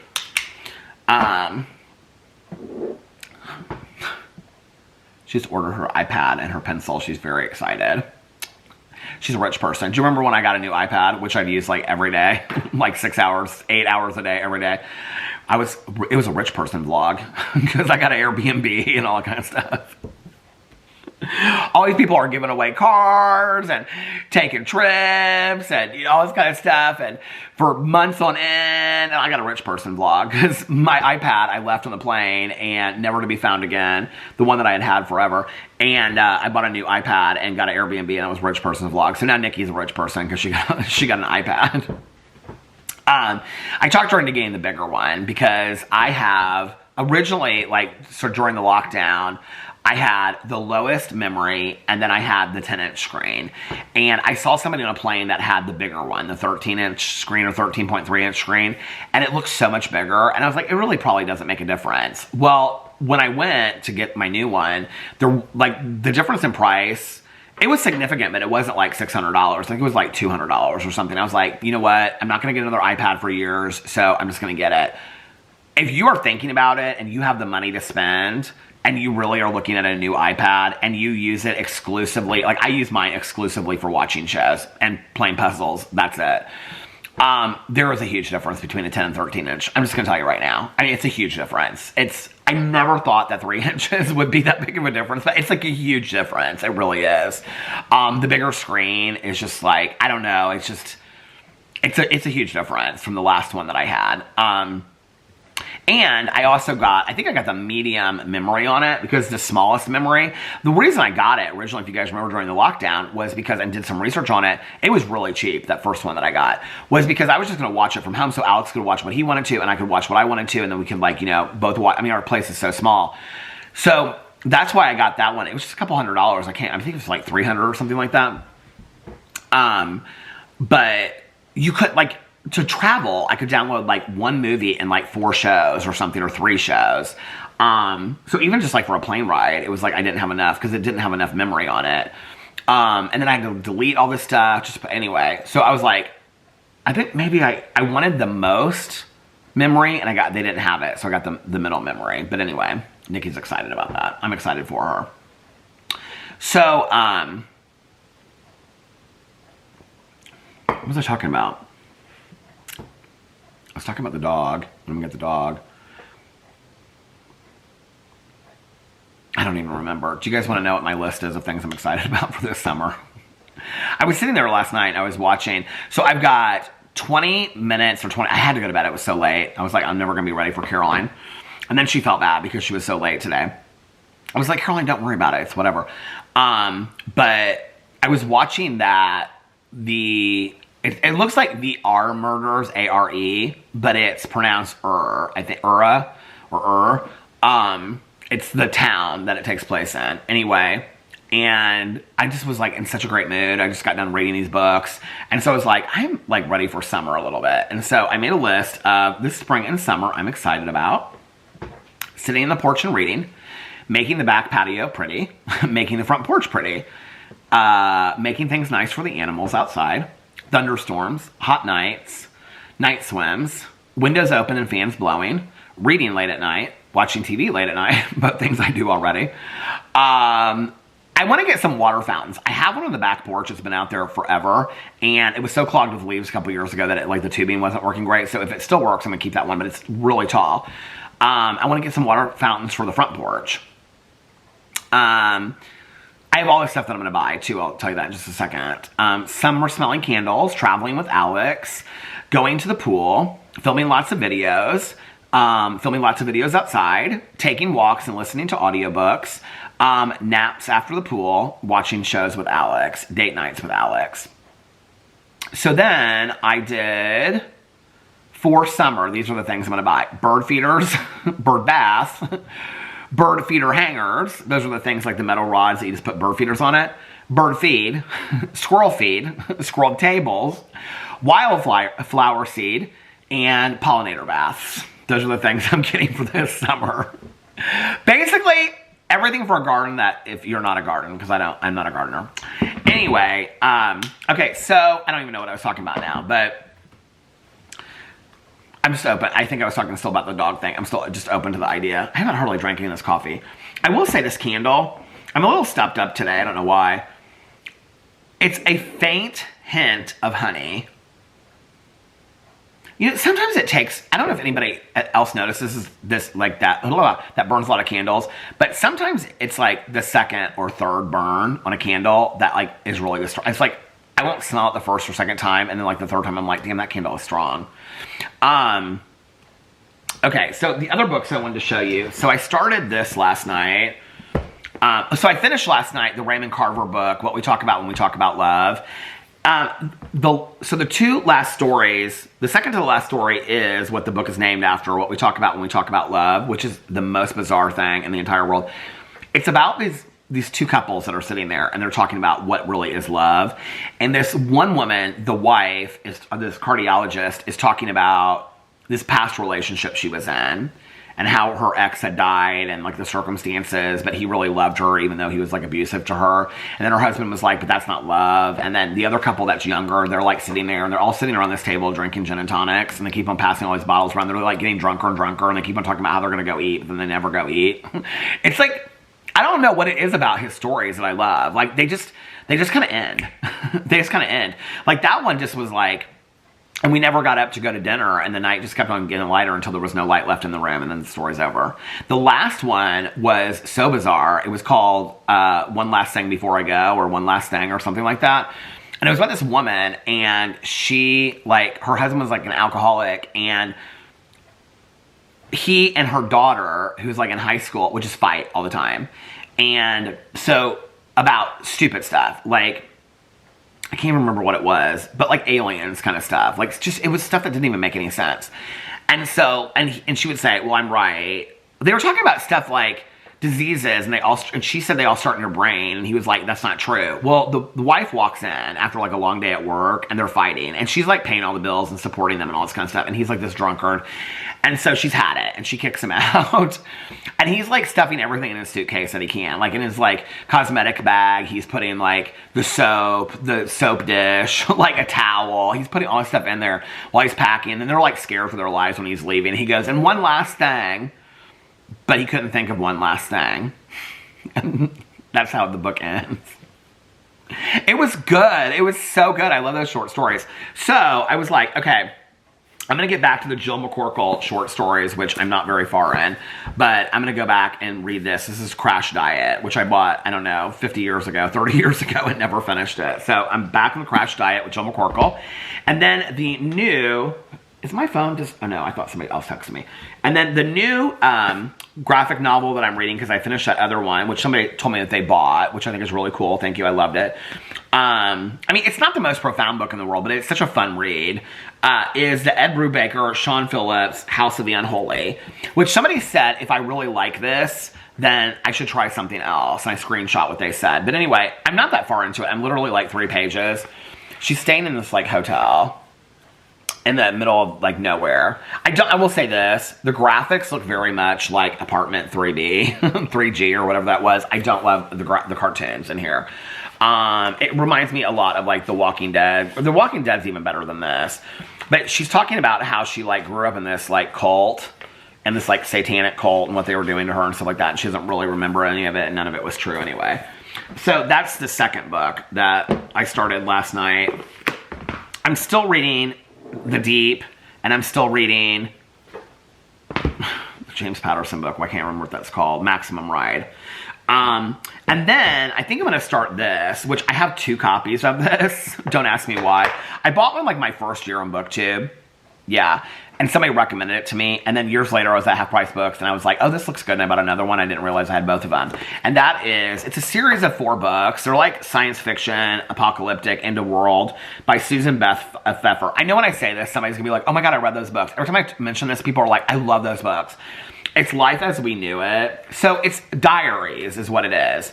When a meteor hits the moon and knocks it closer in orbit to the Earth, nothing will ever be the same. Worldwide tidal waves, earthquakes, volcanic eruptions, and that's just the beginning. Read the book everyone's talking about. Well, it's all, and it got all these awards and stuff like that. It's all journal entries. So I thought it would be like, go ask Alice. I could like read like 2 days, 3 days, you know, like 2 or 3 entries a day and then finish it in like a month. Well, I went to look her up last night because I was like, has she written anything else? And she's retired. She's like 76 years old. But you know what is so interesting about it is she wrote one of my favorite childhood books ever, which is called Kid Power. Did you guys ever read that? I think it's like the Babysitter's Club before the Babysitter's Club ever existed. And it's about, I don't even remember. I remember it was a yellow and white book. I think I have it in the basement, and I have Kid Power Strikes Back, which is the sequel to it. I should read those again this summer. I'm going to read Witch's Sister this summer, so I should read those too. I could probably finish one of those a night, you know? But Kid Power, she wrote. And I was like looking through all of her books. I was like, because she wrote all these books based on like Little Women. Like one's called Jo, one's called Beth, you know, like each of the characters in Meg. Who's the other one? Anyway, so I was like, and then it came down, it was like Kid Power. I was like, oh my God, she wrote Kid Power? I was like, that was like one of my favorite books. What year did that come out? Because I probably read it the year it came out. Now watch, I'll look, and it came out like 67 or something. Kid Power publication date. Let's look up and see. I want to see, were they babysitters or did they sell like lemonade stands or something? It was something like they made money some way. I was like, because I can remember reading it and I was like, oh, I'm going to start a business. That never happened. Okay. Kid Power, Susan Pfeffer Books. Here it is. Oh, the cover to it looks different.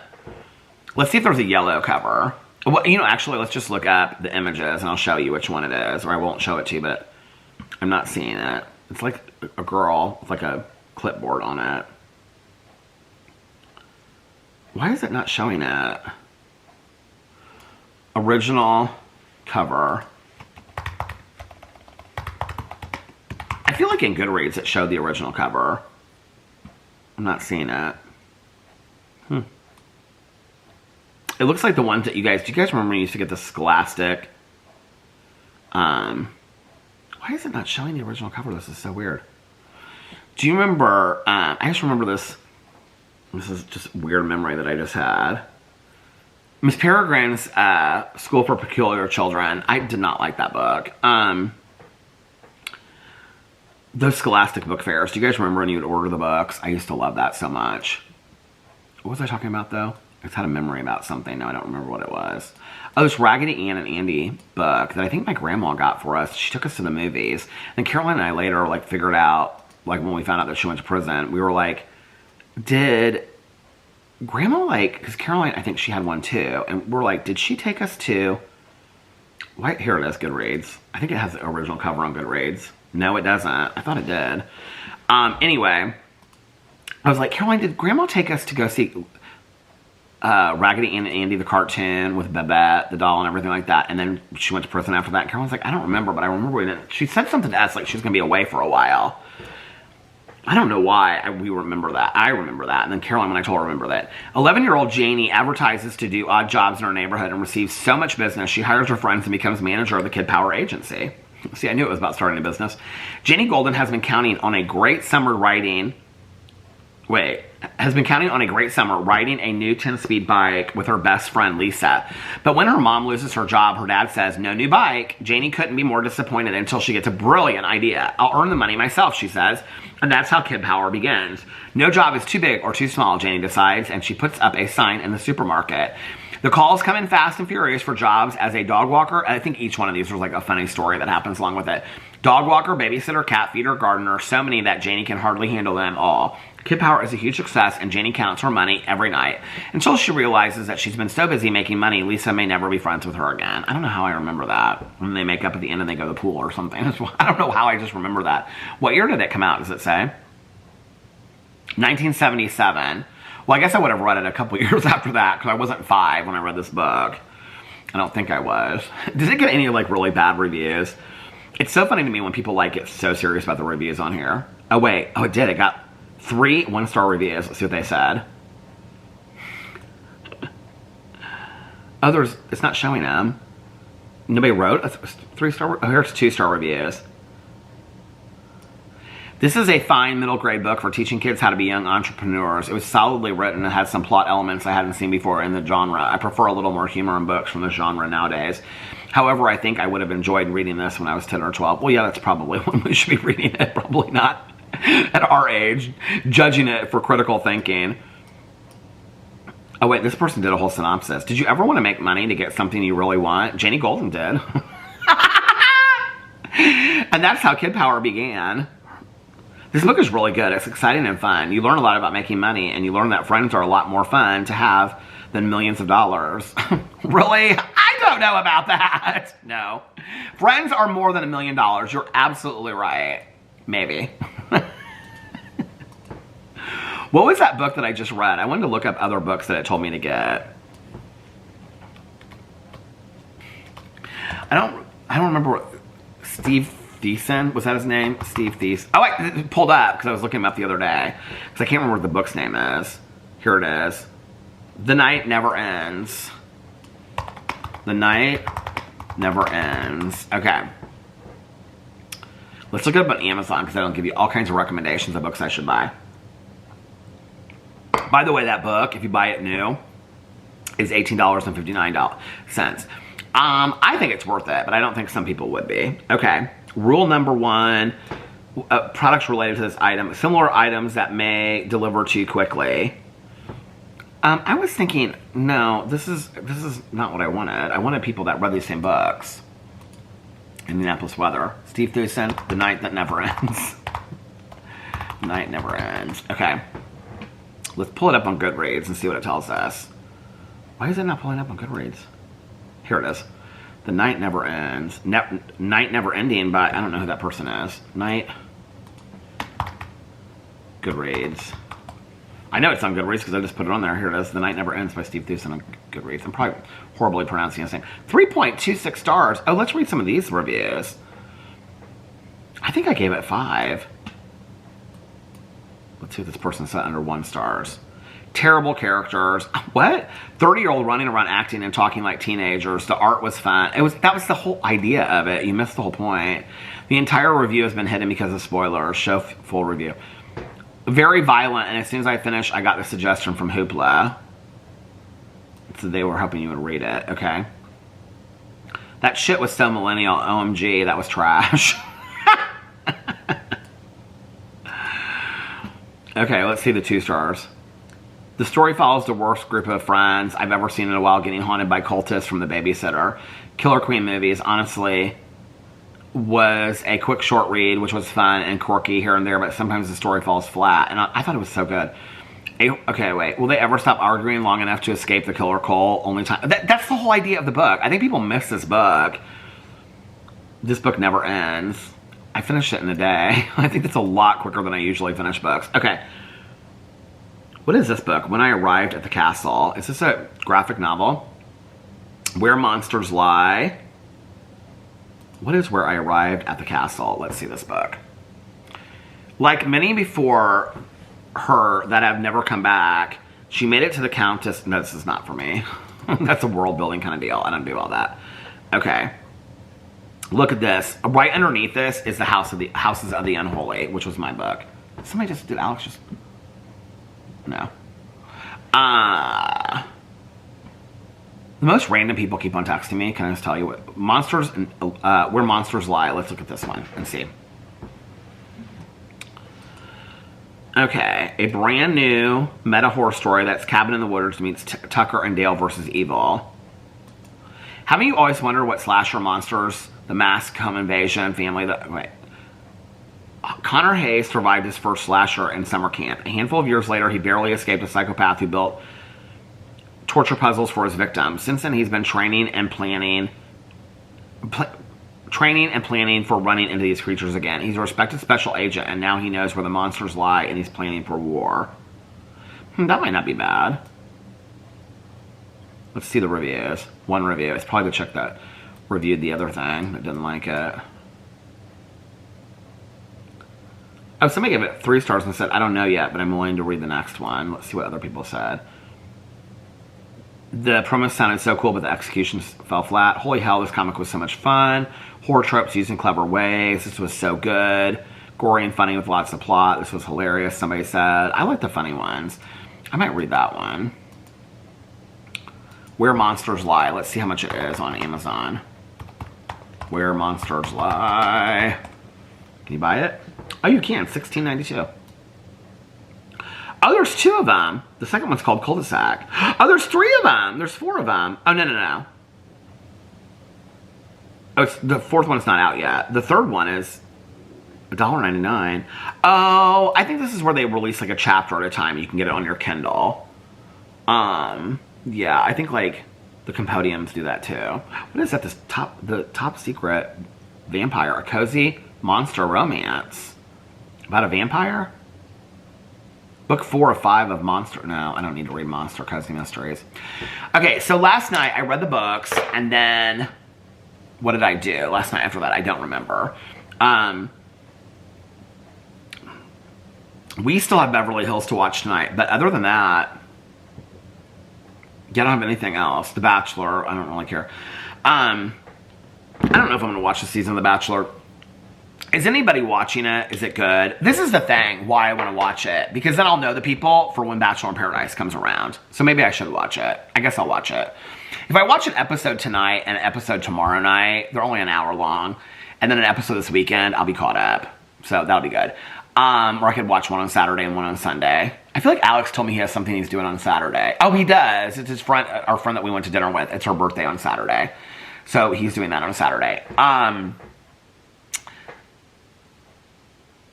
Yeah, maybe that. But, okay, so tonight I'm going to finish the Orr murders or whatever. They look like the R murders. But anyway, I'm going to finish that one. I don't really know what to start next.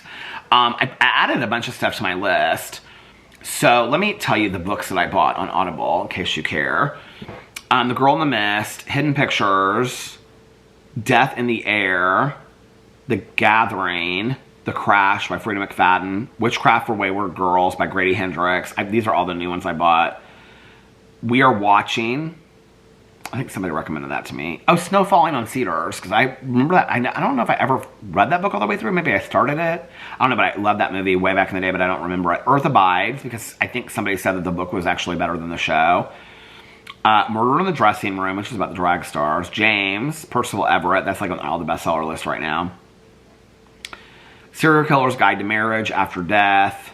All the Water in the World. I started it in Mexico and then stopped it. The Queen by Nick Cutter, who actually wrote The Deep. The Three Lives of Kate K, which is the new Reese Witherspoon book for the month. Tanya loved it. Midnight Snacks Are Murder. Here we go, back to all the other ones. Okay.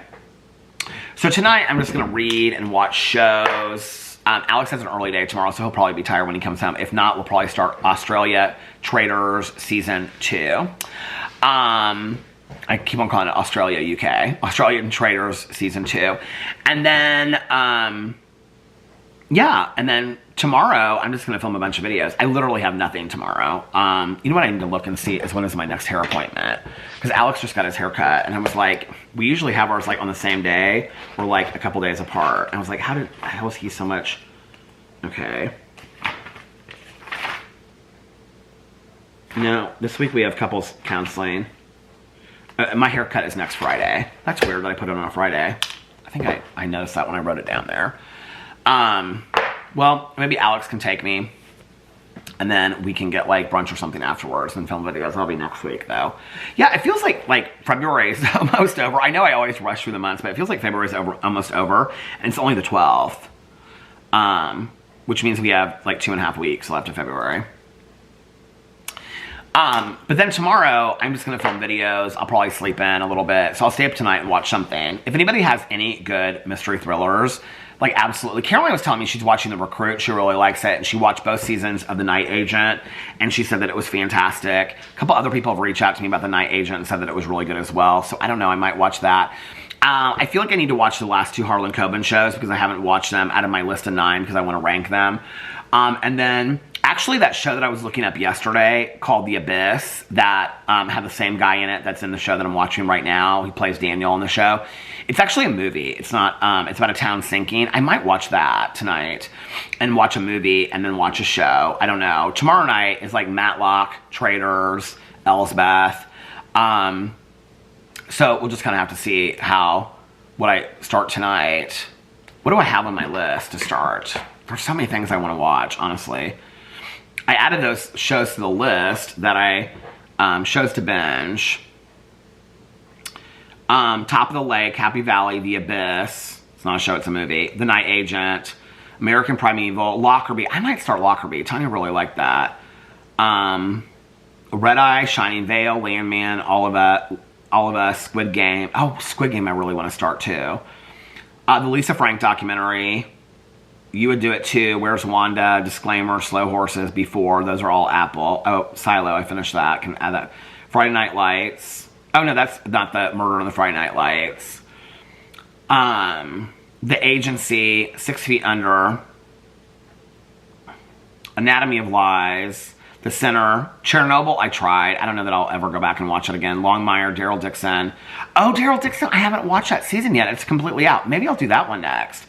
Criminal Minds, You, The Midnight Club. I think it's only 6 episodes too, so that'll be a quick watch. The Midnight Club, Mom. I tried Mom. I know people recommended it to me and said it was great. The Old Man too. The Old Man. You know what? I'm going to put check marks next to these. Daryl Dixon. So when I go in here, I'll be like, okay, yeah. Check marks. The Old Man. Check marks. And I'll know like which ones I want to watch next. Virgin River. Everybody I know loves Virgin River so much. Discovery Witches, Mayfair Witches. Alex told me he didn't think I'd like those. Lady in the Lake, I still want to watch. The Accident. Twin Peaks, I was going to go back and watch. Buffy the Vampire Slayer. Did you guys hear that they're bringing that back? I'm thinking about watching that and reacting to it on my Peter Watches TV channel, the original, because I've never watched it. Umbrella Academy, Outer Range, The Strain, Prison Break, Harper's Island, The Leftovers, Interview with the Vampire, Traveler, Station 11. Oh, Station 11 is another one that I want to watch next.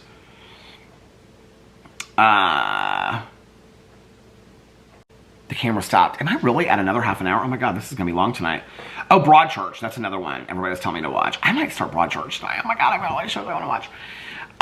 Columbia, Mayor of Kingstown, Reacher, World Beyond.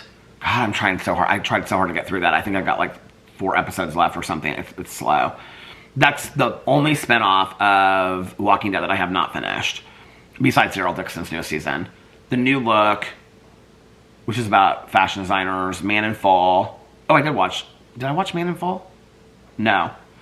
The End of the Effing World, 100, Sherlock, Game of Thrones, Dexter, Handmaid's Tale, This Is Us, Ozark, Below Deck Mediterranean, the seasons I have to finish, Below Deck from the beginning, Real Housewives of Miami. I don't think it's not coming back until like June or August, I look, so I've got some time to finish that. Real Housewives of New Jersey, I'm waiting until they say what they're doing with the next cast. Real Housewives of Potomac, I'm going to probably watch. Deliver Me, The Veil, Tiny said that was bad. I think I'm actually going to take that off my list. Tiny said don't watch it, it's a waste of time. Goodbye Earth, Sugar, Tiny loved that. And Grey's Anatomy, Yellowstone. I don't have the Harlan Coben shows on here, which is interesting. So, yeah, those are the shows I'm going to watch. Today we had fun. Caroline picked me up, and what did we do first? Oh, stopped and got coffee on the way at this little local place that we wanted to try. And then we went to the mall because I wanted to get that over with first. I hate going in the middle of the mall. So we went to Keystone Mall today. It's like the nice mall here in Indianapolis. I was like, okay, just get through here and don't buy yourself anything. And then I ended up buying those shoes because they were going to motivate me to like want to walk like farther and longer, you know? I'm actually glad I got them though, because the ones, like I said, that I saw online, I should look them up right now and see. Do you guys know what I'm talking about? On Cloud shoes? Are they on sale or something? Is that why they were there? On Cloud, shop on men's shoes. Let's see. Halloween Creaky Door. Run on Clouds with our collections of... here they are. Are those the ones I got? Let's see. I can't tell. They're 150 on here. No, those are not the ones I got. The ones I got, I looked at. I don't know which ones they are, but they were 160. All these ads are coming up for me to sign up. I don't need to sign up for anything. They were 168. I will say this. They fit perfectly if you want to order them online. They fit perfectly to your size. Here they are, 170. The Cloud Monster, Road Running, Energy Return, Cloud Tech. And I got them for, I can't remember how much they were now. 128 or 138. I feel like they were 128. I can't remember. But anyway, they were a lot cheaper than I thought they were going to be. So, got those. Okay, so then we went to there. And then after there, we went to the post office. I had 2 cards. So, got everything from the post office. And then after that, we went to Costco, because Caroline had to get a bunch of stuff for there. Then after that, she had to get some stuff at Fresh Time. So, I went to Fresh Time with her. And then after Fresh Time, we went to Target. I actually got a bunch of stuff. I had the cart, like, not filled up, but I had these things. Have you guys heard of these? They're called, like, Daisy or something like that. They were $4.99 each on sale. I think it's D-E-I-S-E, body wash. It's like this foaming body wash. Here it is, Daisy foaming wash. Oh, you could take the skin test. Okay, so they had them in like 4 different scents. So I don't feel like vanilla was one of them. Oh, this is actually Target. How much does it say it is at Target? Because it was $4.99. Let's see how much it says it was here online. But I bought 4 of them. I was going to buy 4 of them. And then I was like, I don't know that you're going to use these. I looked everywhere for native stuff. So Target has their native stuff. I don't know why this isn't pulling up. But anyway, this is weird. It's like not working. But Native has, I actually need to, you know what I'm going to do right now I'm on here? Native lotion. I want to look up their website. Here it is. So this is what's so weird about the Native brand. Shop all. First of all, their shampoo and conditioner I absolutely love. Why is none of this stuff loading on my computer? What is going on? I actually updated my computer again last night. I've been really good with this. This is what I wanted to see if they had. Oh, body spray is what I want. Body wash, whole body deodorant spray. I want to see which scents they have, because the one that I got last was the apple one, and I loved it. Oh, here it is. Okay, they have the green tea, citrus and herbal musk, one-time purchase, auto delivery 12. We don't need that. Cotton and lily, cucumber and mint, eucalyptus and mint, lavender and rose, lilac and white tea, sandalwood and shea butter, sea salt and cedar. They don't have the apple one anymore? I don't know which one I would want. I don't think they have any of the apple stuff anymore. Anyway, berries and vanilla cream. I don't know. I'm going to have to look through this and see. But I really like the body sprays. I like the shampoo and conditioner, and I like the lotion. The deodorant, I think, sucks. I'm not about the deodorant. I know that people love their deodorant. I'm not about their deodorant. So they have at Target, they have all their stuff separately. Like, they have the men's lotion, native lotion, which, I mean, a woman could use the men's lotion, a man could use the women's lotion. They have it separated. Then they have the shampoo and conditioner with all the other shampoo and conditioners. When I originally bought this stuff, they had it like at the end of an aisle, like not on a kiosk, but you know, like one of those things. And so they have it like all like separated now. And then they have, I don't know, they just didn't have a lot of options. They don't have any of the body spray. They have all the deodorant, like with deodorant together, which is fine because I don't want that anyway. But like, they don't have it all together. So like when I went to look for like the lotion, because I thought the body spray would be with it, they had like 2 things of lotions in the women's department, and they had like 4 in the men's department. It made no sense whatsoever. So I was like, okay, I'm just going to go online and order it because this is stupid. So went to Fresh Time. We went to Target. So, I was going to buy, that's what I was talking about. I was going to buy these body washes, these Daisy foaming body washes. I had 4 of them. They were, it says on here, $4.99 at Target. I was going to buy 4 of them. And then there was another one right next to it that it was compared to. I took a picture of it because I was going to buy it. Or I was going to buy the other ones and say this is what it's compared to. It's right here is my picture that I took of it. I know you can't see it. Body wash whipped with Sunday body. Stop relying on your body. And it was really expensive. It was like $19.99. I'm like, I'm not doing all this for a review. I have to use it for a week and smell like, you know, fruit that I don't know that I'm even gonna like. So I was like, I put them all back. I can't remember what I got at Target. I got a Valentine's Day card for Alex, and I can't remember what else I got there. And then after there, where did we go? Oh, she brought me home after that. So that was that. She was so excited because she got all of her stuff done for her girls trip this weekend. So she's like, I got everything done. I'm super excited about it. I was like, that's great. So she got everything done, and yeah. So, yay, Caroline! I don't know what show to start. Well, listen, you guys. This has been longer than I thought. And now I don't even know how long I've been vlogging for. Have I vlogged for almost 2 hours? What time did I start? I don't remember. I'm like kind of afraid to stop, because I'm like, if I stop and I'm like 30 seconds short of 2 hours. Should we answer a couple comments first? Let's do that. Okay, let's go in here and answer a couple comments. Let me get out of all this stuff that I don't need to buy. Okay.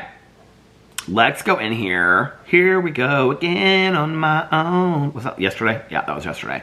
It's taking me forever to upload my vlogs because they're so long, well, yesterday's wasn't, but yesterday's got up, I started posting it late, so, okay. Jenna said my dad always watched golf. The announcers would be so calm and quiet, it's easy to fall asleep. Yep.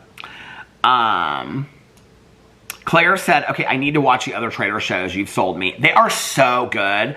I really didn't think I would like them. They're so much better than the celebrity one. So much better. And I love the celebrity one. Now, I'm just kind of like, has anybody watched the new Black Hawk Down documentary that's on Netflix? I do want to ask that. Miss Blue said Line of Duty and Happy Valley are phenomenal.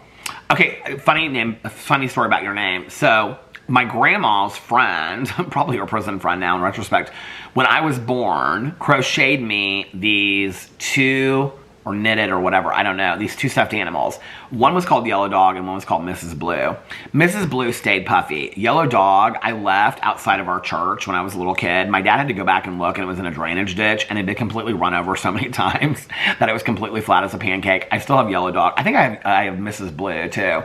But anyway, just thought I'd share that little story with you. Mayor said, oh, go to the post office. I sent you an Alex a Valentine's Day card. Thank you, Mayor. I got it today. I haven't opened them yet, though. A couple people told me that I should spray my Uggs with water repellent. It makes a huge difference. They will stay dry, said Costa. I did do that. And I've done that with other shoes as well. The water repellent has worked before on my Birkenstocks. What else did I buy that it worked on? My pair of Fry boots. It did not work on my Uggs. Maybe I'm not doing enough of it, but I think when I first got them, I got some, and I didn't feel like it made any difference. I have water repellent, so I could try it again, I guess. Cauliflower said, I don't think I could go back into my childhood home without losing it. Caroline actually and I talked a lot about that today. She was talking about that the woman that was so nice there to her, that really was like walking around and stuff like that. She's like, I don't even really know why I got emotional. She goes, it wasn't about the house. She was like, it was really about my parents and stuff like that. So Patty said, hey Peter, there is a protective spray you can get for your Uggs that helps keep them dry and waterproof. Okay, I'm gonna order that. Hold on, let me look this up really quick. Ugg waterproof spray. I pulled it right up. Okay, here it is. I'm going to order this. And then you can get it on Ugg or you can get it on Amazon. Ugg stain and water repellent. How much is that? Yeah, I'm going to get that. I'll get one of them from one of these places. And then on my new, what I'll do is I'll spray them on my new ones. I can't look at Ugg. I mean, there's too many things. Their clothes are amazing over there. Okay. But thank you guys for those comments. I appreciate it. I'll buy some. The can I have is old. I'll buy a new can, and then I'll spray it on my new Uggs and start using those. Peter, you might like British crime shows. Shetland and Vera. They are both kind of dark and so well done. There are so many good mystery shows. Okay, Tanya has watched like literally everything on BritBox. She loves, because you said on here, there are so many good shows on BritBox and Acorn. Tanya loves BritBox. She's been telling me to get it forever. But I just started kind of like watching a lot of the British shows. Marissa, that was from JoJo. Hey JoJo. Marissa said, I pinched a nerve in my neck and I have to fly tomorrow. Please pray for, oh, sweetie. She said, I'm miserable. I don't even know how it happened. I'm trying to stay positive. Oh, sweetie. Lots of positivity and love to you. People commented back to her. That was sweet. Somebody said, breathing exercises really helped me too. I didn't think it would because it's such a simple thing, but it's the only thing that's worked consistently for me. Third day in a row that I woke up and I did my breathing exercises, and it like went away like that. The breathing exercises for the anxiety, personally, I don't know how anybody else, I'm just telling you my experiences, they have really, really like made a difference. I wish I would have done a month ago, or 2 months ago. I wish I would have started them. Coffee. Oh, she said, I've been yelling Broadchurch at my screen for months. Okay, I will start Broadchurch. Paige said, my fiance and I are doing our registry right now, and I can confirm it's fun. Haha, it is so much fun. Kristen said, Peter, the calendar killer German is good. Oh, the calendar killer on Amazon. I already actually looked that up. I'm going to add that to my list. I have it screenshot because I think you told me to watch it before, and I looked it up. It's on Amazon, right?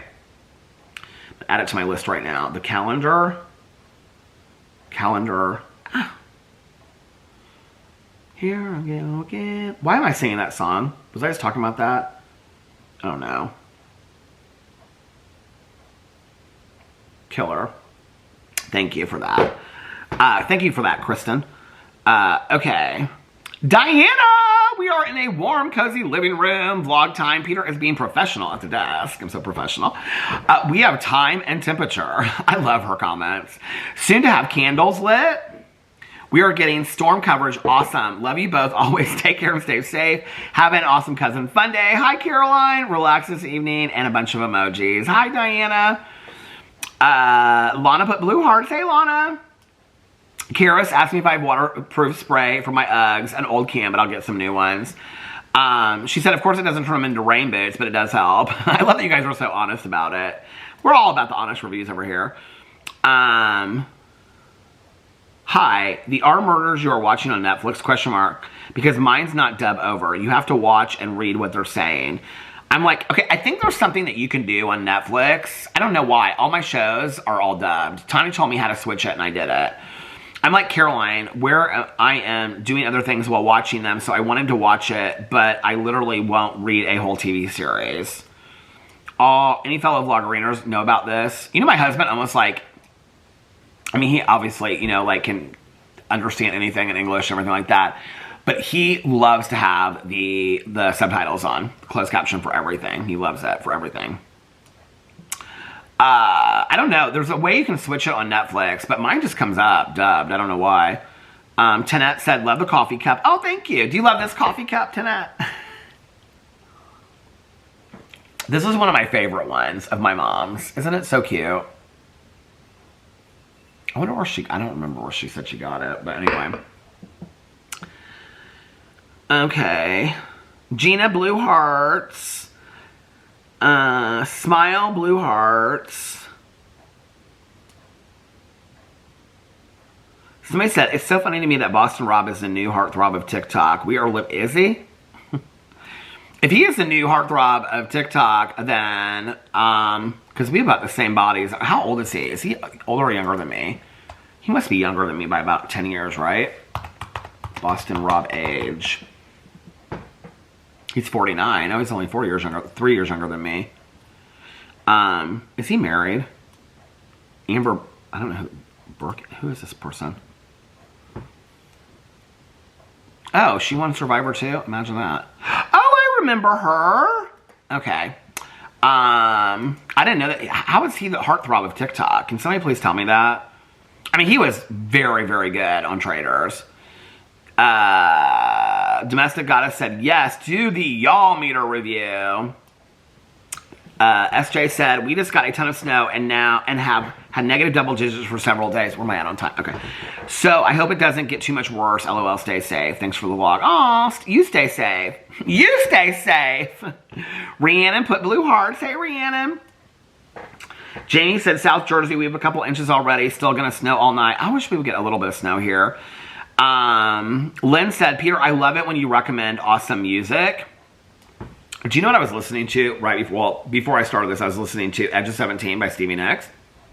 But before that, I was listening to Elliot's song by Dominic Fike. Did you watch Euphoria? Do you know what Alex just told me? Is that they are currently filming Euphoria right now. And then I was listening to We Found Love by Nora and Pure. And then I was listening to I'm Gonna Be 500 Miles by the Proclaimers. These were my songs for today. I was listening to Show Pony by Glass Animals. I was listening to Christmas is Coming by John Denver and the Muppets. No, we went right through that one. I can't remember where I started with this. Oh my god, I almost got to the end of the video without the tripod falling, and the tripod fell as I was going through my songs. But the song that I started on, I think, was Janis Joplin, Me and Bobby McGee. Is there a song before this? Nope, there's not. That was the song that I started it on, look.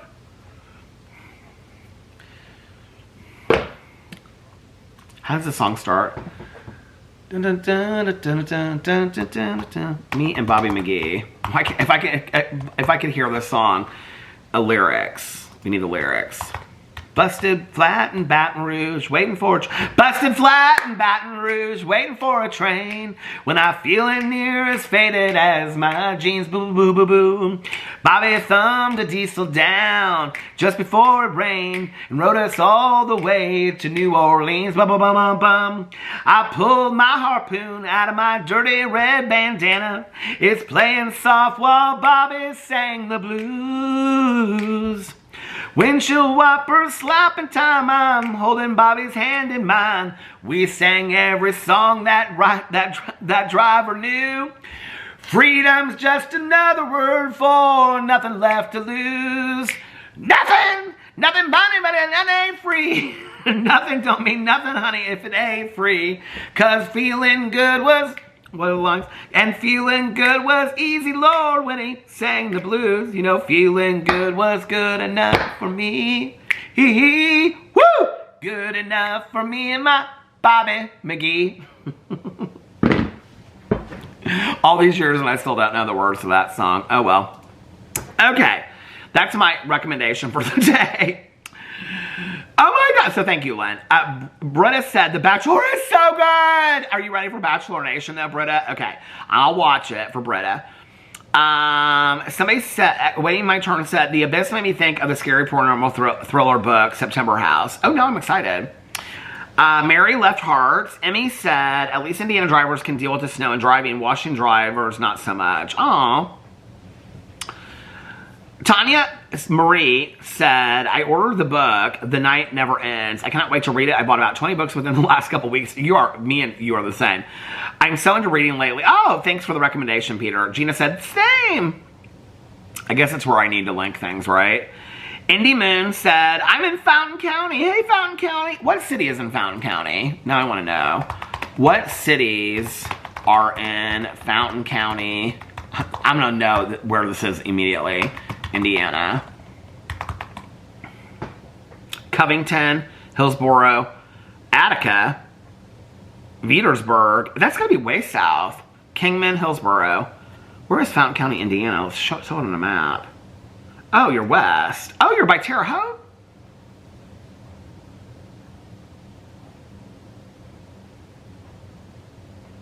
Yeah. You're like right to the Illinois border. I must have driven you back in the day when I went to Champaign to visit my boyfriend after I got sober. Okay. Lala Kent said, Happy Tuesday. Happy Wednesday, Lala. Elise put blue hearts. Jessica put a red heart. Am I almost down to the bottom? Okay. Suviana, thank you, Peter, so much for the videos. Rest, relax, and stay warm. Stay safe. You too, honey. Okay. Oh, she put another comment. Hello, hello. Hey, Stacy. Hello, hello, hello. Lisa said you need to Scotch guard the Ugg boots really well. That's what I've done over the years, and it makes them waterproof but still soft. Okay. Maybe I'll try Scotch guard then. I think we have some Scotch guard here, actually.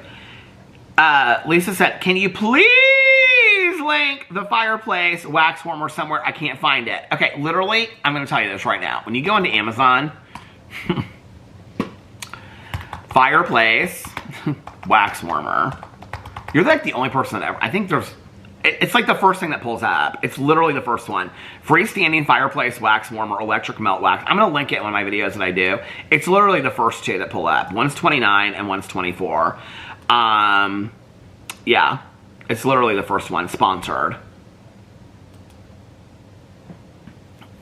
Here it is. Visit the Home Mufo store. I don't know how you pronounce it. Candle holder. What's that? $47. This one's $29.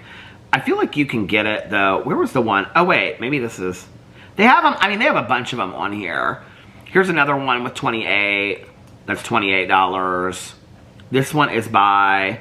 They're all like the brands I cannot pronounce. This one is like a light. Oh, this is probably the one that I got actually. Oh, it is because it's got the on 2 hour. So the brand is. Are you ready, Lisa?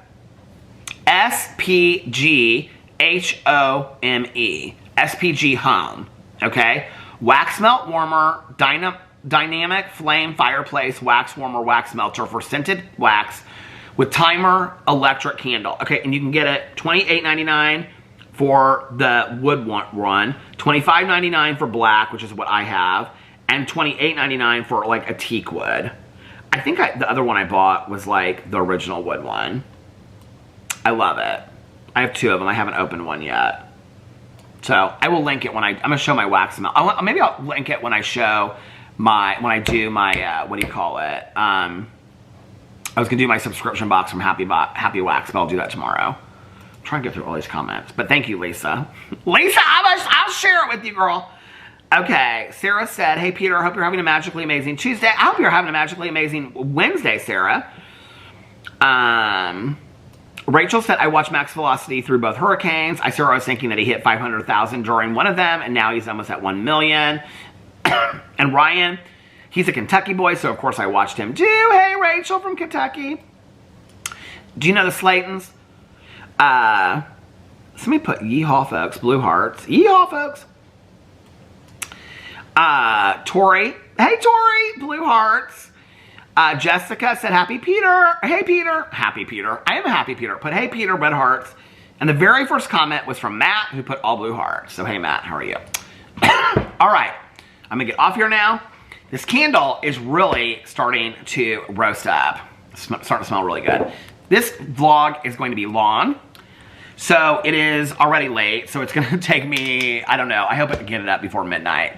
It's taking me a long time the longer that they are. So, and I'm, you know, starting later and later. But tonight I started a little earlier. Anyway, yeah, I'm going to get off here now. So I hope that you guys are having a magically amazing Wednesday. And if nobody else has told you this today, I love you guys. Stay warm, stay safe, and I will see you tomorrow. Bye. Happy birthday, Elena. Bye. Love ya.